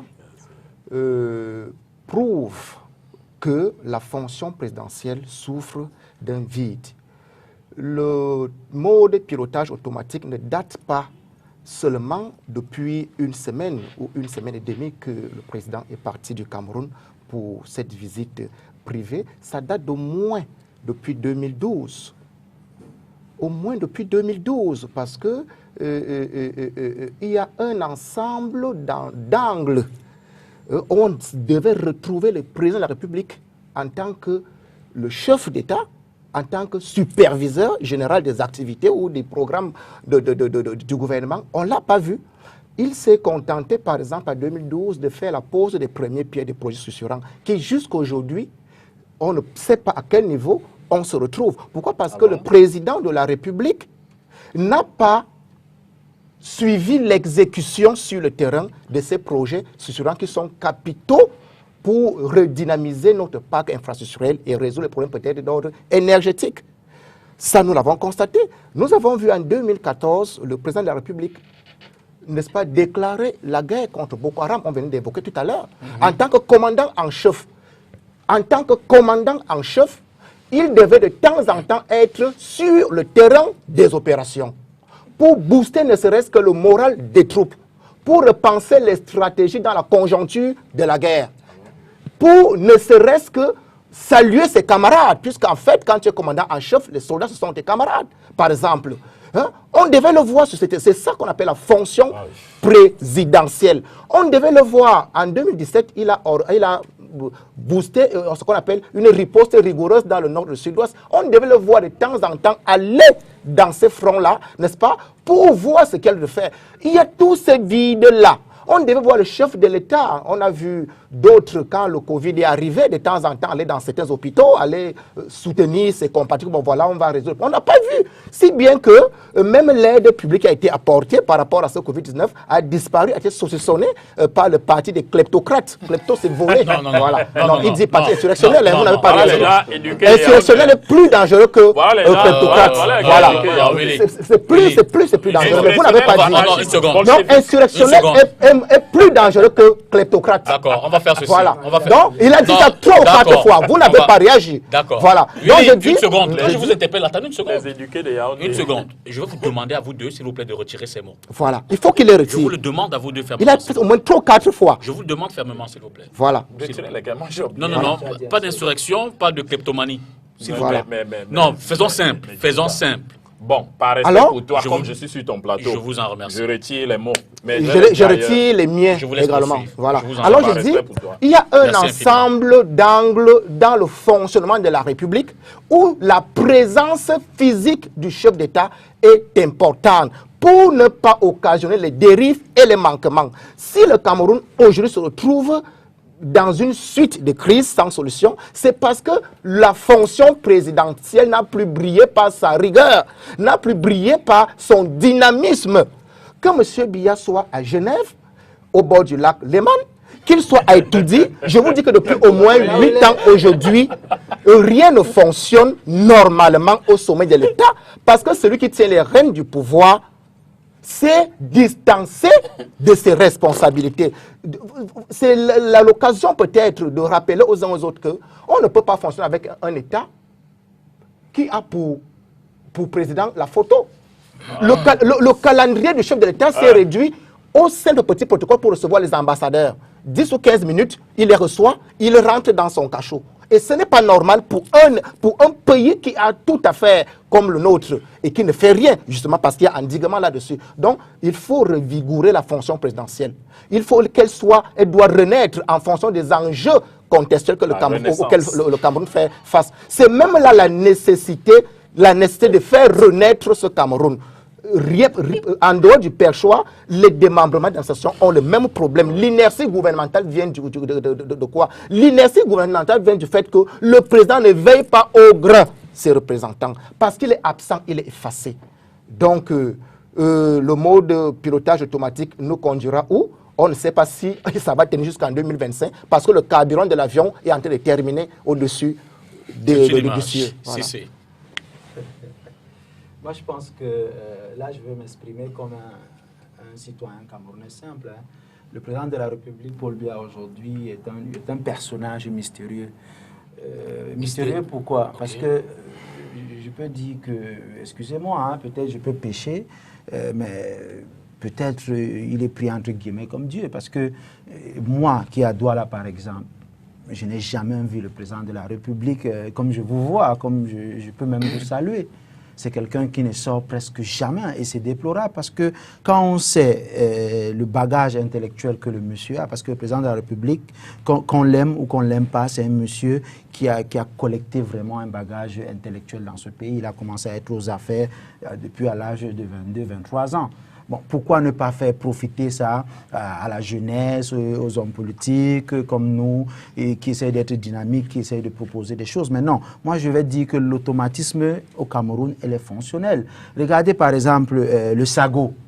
Regardez par exemple le SAGO, regardez par exemple le JICAM, regardez par exemple le Forum économique. Dans d'autres pays, c'est le président de la République lui-même qui vient, il vous donne des anecdotes, il échange avec vous, il vous parle, il échange avec vous. Mais au Cameroun, ça ne se passe pas comme ça. Moi, j'ai envie de dire que moi, Cissé Bamanga, qui suis-je quand un ministre de la République qui a été nommé par le soi-disant chef de l'État, qui fait 10 ans, 15 ans, qui ne voit même pas ce chef de l'État, moi qui suis-je pour le voir maintenant? Cette absence, on est presque habitué. Les aînés nous ont dit que l'homme a changé depuis le 6 avril, quand on a failli prendre sa peau, quand on a failli lui faire du mal. Bon, ben, ça, on le prend comme ça. Mais en réalité, nous, on va plus se plaindre parce qu'on sait que le président de la République, c'est comme ça qu'il a toujours fonctionné. Son temps n'est pas notre temps. Voilà pourquoi je dis qu'il est mystérieux. Mais moi, je pense que ce qu'il faut faire, et parce que nous devons toujours dénoncer, nous devons toujours parler, nous devons toujours attirer l'attention.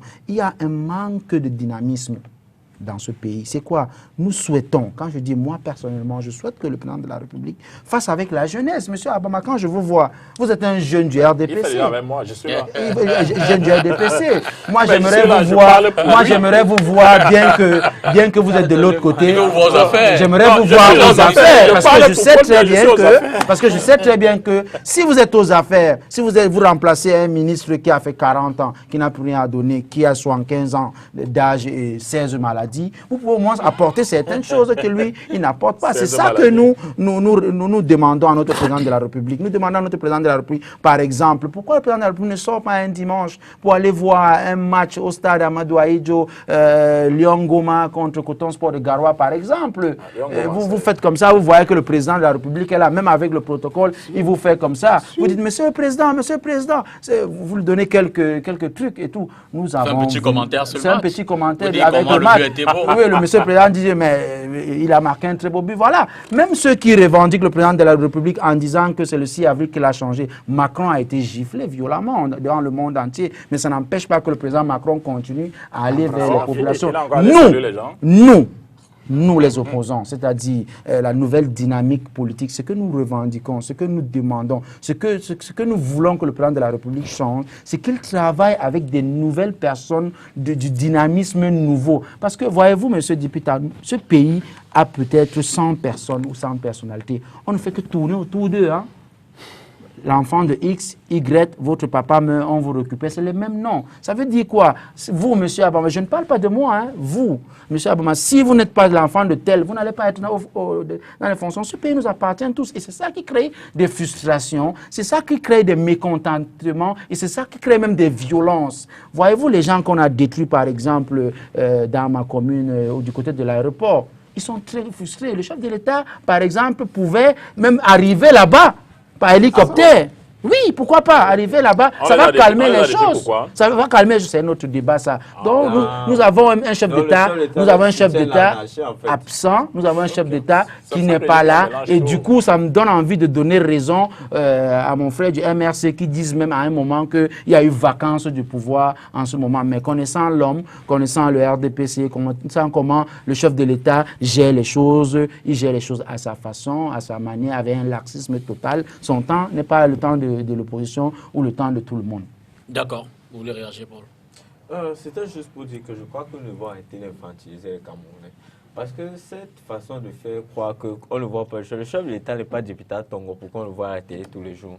Non, je le dis sincèrement parce que le fait de toujours dire on doit, le chef de l'État est là pour remplir une fonction. Sa fonction de s'assurer que l'État fonctionne conformément au pouvoir qui lui a été donné par la Constitution. Ça veut dire qu'il soit absent ou présent, le Cameroun doit avancer.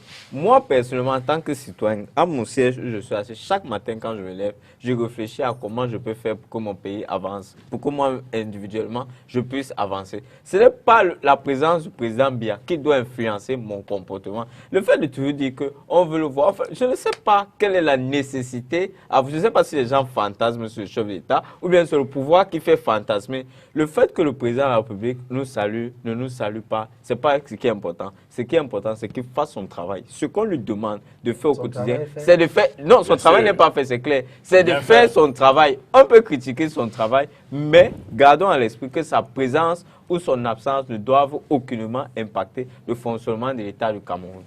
Oui, je voulais intervenir parce que il y a un certain nombre de choses qui se disent et je me rends compte que certains vont même jusqu'à verser dans la caricature. C'est normal, on est en politique, certains n'ont pas de programme, ils sont obligés de se décharger un peu.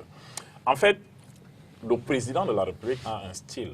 Vous savez, je comprends les Camerounais qui sont pour un président qu'on va voir aller acheter le pain, un président qu'on verra, là on a un enfant s'est fait mal au pied, un président qu'on verra, là où le chien a mordu un chat. Un président, je peux compléter. Voilà. Je peux compléter. Hein? Un président qui allait solliciter des suffrages auprès des électeurs et qui, une fois élu, ne les retrouve pas de temps en temps pour discuter. Bon, en fait, ça c'est votre pic, je me rends compte que... Non, c'est pas un pic. Je complète vos exemples. Ne complétez pas. Excusez-moi. Voilà, je me débrouille très bien tout ça. Donc je veux dire que nous voulons bien de l'hyper-président.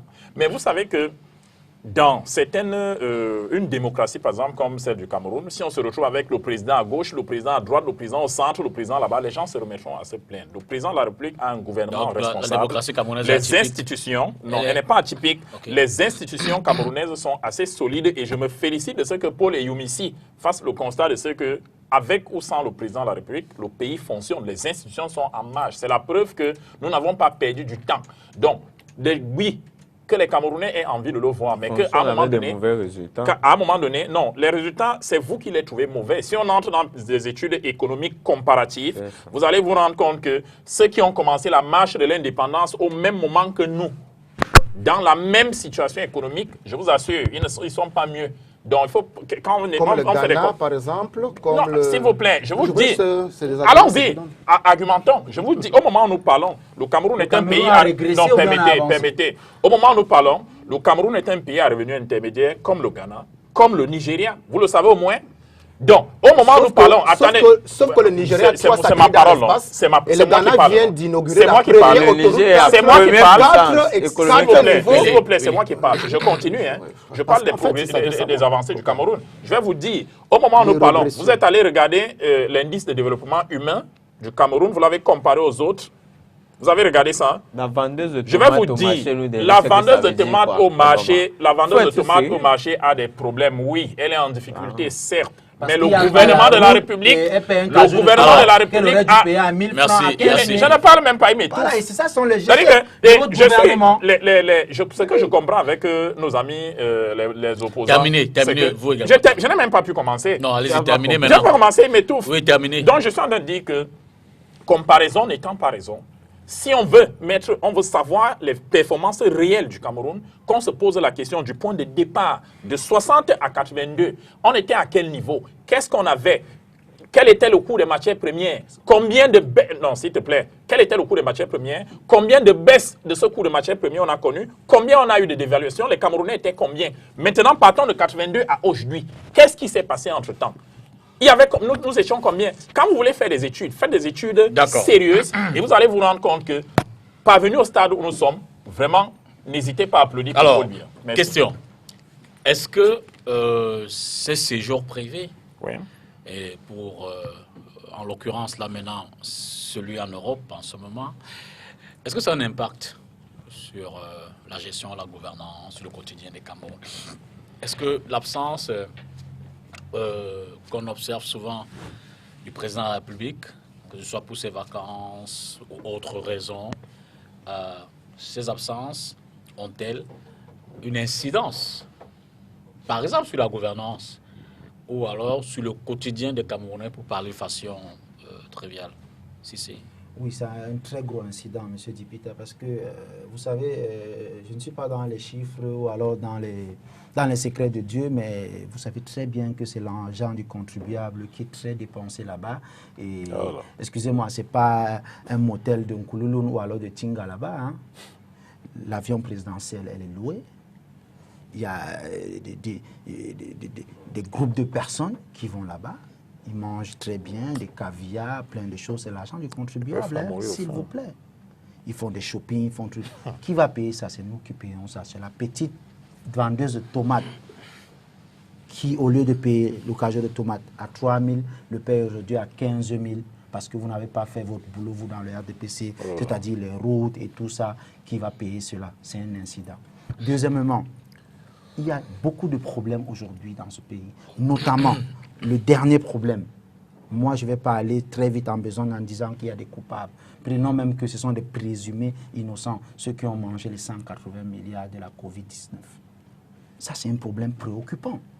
Je pense que le chef de l'État aurait même dû... Est-ce que... Homme politique sérieux. Non, il y a quand même un Ça a été prouvé. Non, il y a un rapport. Est-ce que le rapport a été publié Peut-être, ne dites pas, c'est pas parce que vous ne l'avez pas lu, une seconde. C'est pas parce que vous ne l'avez pas lu que vous allez me donner l'impression que ça existe. Non, j'ai lu le draft. J'ai lu le document. J'ai lu le draft. Vous n'avez pas lu le rapport. Non, je vous pose une question. Il a la parole. Est-ce que le rapport, vous savez comment la Cour d'appel fera ses rapports, non? Elle publie, la Chambre des comptes, pardon. Elle publie, et c'est dit dans la loi de 2003 qui régit le fonctionnement de la Chambre des comptes. C'est-à-dire qu'elle fait un rapport annuel et elle publie. Le rapport est adressé au président de la République, au président de l'Assemblée nationale, au président du Sénat. D'accord. Celui-là, c'est quelque chose, un rapport commandé. Allez sur leur site. Si vous trouvez ce rapport là-bas, c'est pas le fond du débat parce qu'on ne va pas perdre de temps là-dessus. J'étais en train de vous montrer qu'il y a des préoccupations qui sont là, notamment le Covid-Gate. Il y a même encore une urgence des Camerounais qui sont tombés dans le septentrion, dans la guerre du Nozo. Ça, le chef de l'État devait normalement arrêter n'importe quel séjour, qu'il soit privé, qu'il soit, je ne sais pas, séjour d'État, séjour de jouissance ou je ne sais pas de quoi. Il devait tout de suite l'arrêter et revenir à la maison pour qu'on voit, stop, le Cameroun est en guerre, qu'est-ce qu'on fait?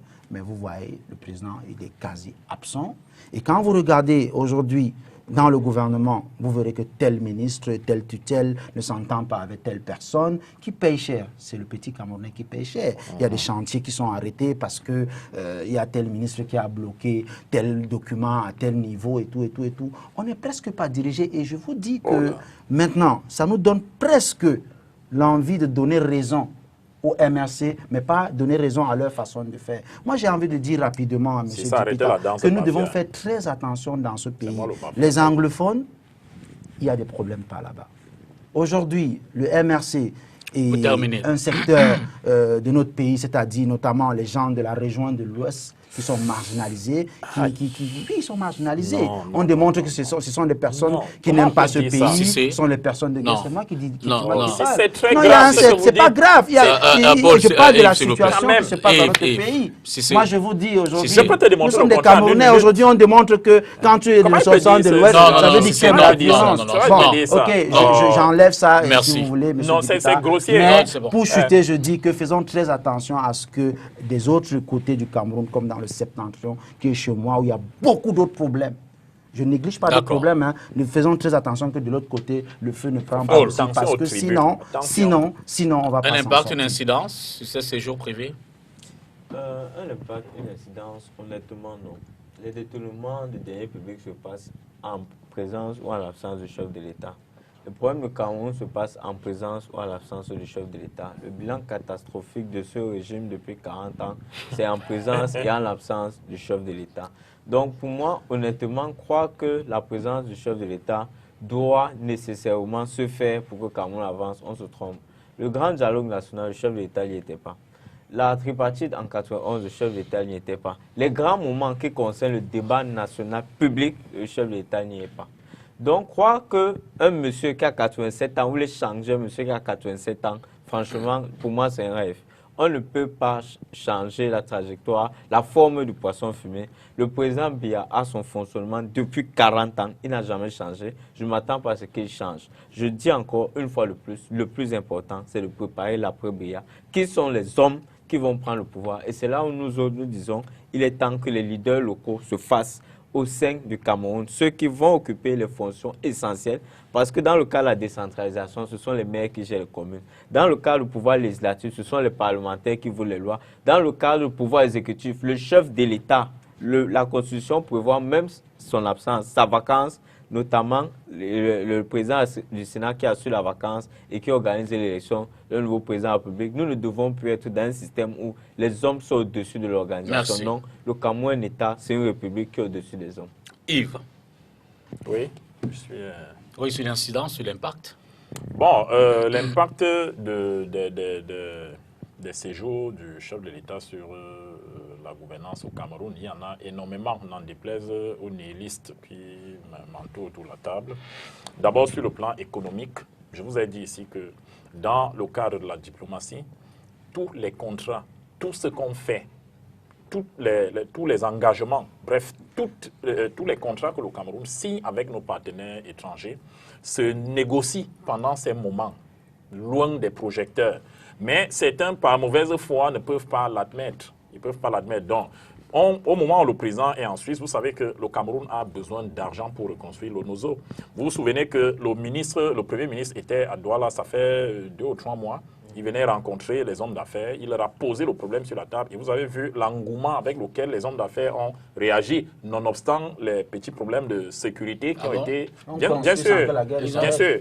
Non, vous avez suivi, vous êtes journaliste. Ils avaient posé un problème, certains ont même commencé à mettre de l'argent sur la table. Je ne sais pas moi qui le dis. Vous voyez? Donc, il y a un certain nombre de soucis et il y a même eu un calendrier. Des propositions ont été faites. On a dit, OK, on commence la reconstruction à des endroits où la température est...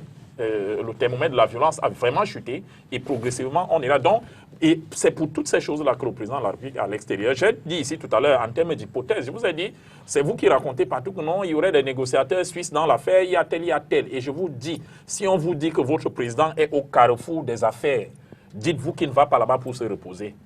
Quelqu'un nous a parlé du lac Léman ici, c'est pas ça. Il n'est pas là. Voilà, il n'est pas là-bas pour ça. Le président de la République est là pour travailler. Il est allé pour résoudre les problèmes du Cameroun. Et dites-vous bien que si le déplacement n'est pas urgent, il ne le fait pas. Certains nous ont dit ici... Bon, je le dis, je pose la question juste comme ça, parce que y a-t-il déjà un problème, du moins depuis là-bas, qu'il a résolu? Y a-t-il un problème là-bas qu'il a résolu? Vraiment me poser ce genre de questions-là. Non, je ne dis pas là-bas, je dis depuis là où il est. Non, c'est pour ça que je vous dis, votre question est tendancieuse. Parce que tout à l'heure, on vous a dit, Dipita, on vous a expliqué, et on vous a expliqué que même là où il est... Il travaille. Non, pas qu'il travaille. Il a dit, en son absence, les institutions fonctionnent. D'accord? Donc, ça fait que vous n'avez pas... le niveau de contact, pas qu'on peut s'en passer. Vous n'avez pas le niveau de contact. Attendez, on ne peut pas, quand même. Vous ne connaissez pas le niveau de contact. Vous ne savez pas le niveau de contact que le président a avec son administration. Vous ne savez pas. Et on ne peut pas s'asseoir à la télévision, commencer à spéculer pour dire voilà. Le président est en voyage d'affaires. Le président, on a appelé ça. J'assume le mot. Il est en voyage d'affaires, simplement pourquoi? Bien sûr. Chaque fois que le président. Oh là là, chaque fois que le président est en déplacement, sachez qu'il travaille pour le Cameroun. Willy Mengora, la dernière prise de parole. Le militant du parti, bon. Sur l'impact. En dernière prise de parole. Oui, l'impact est négatif.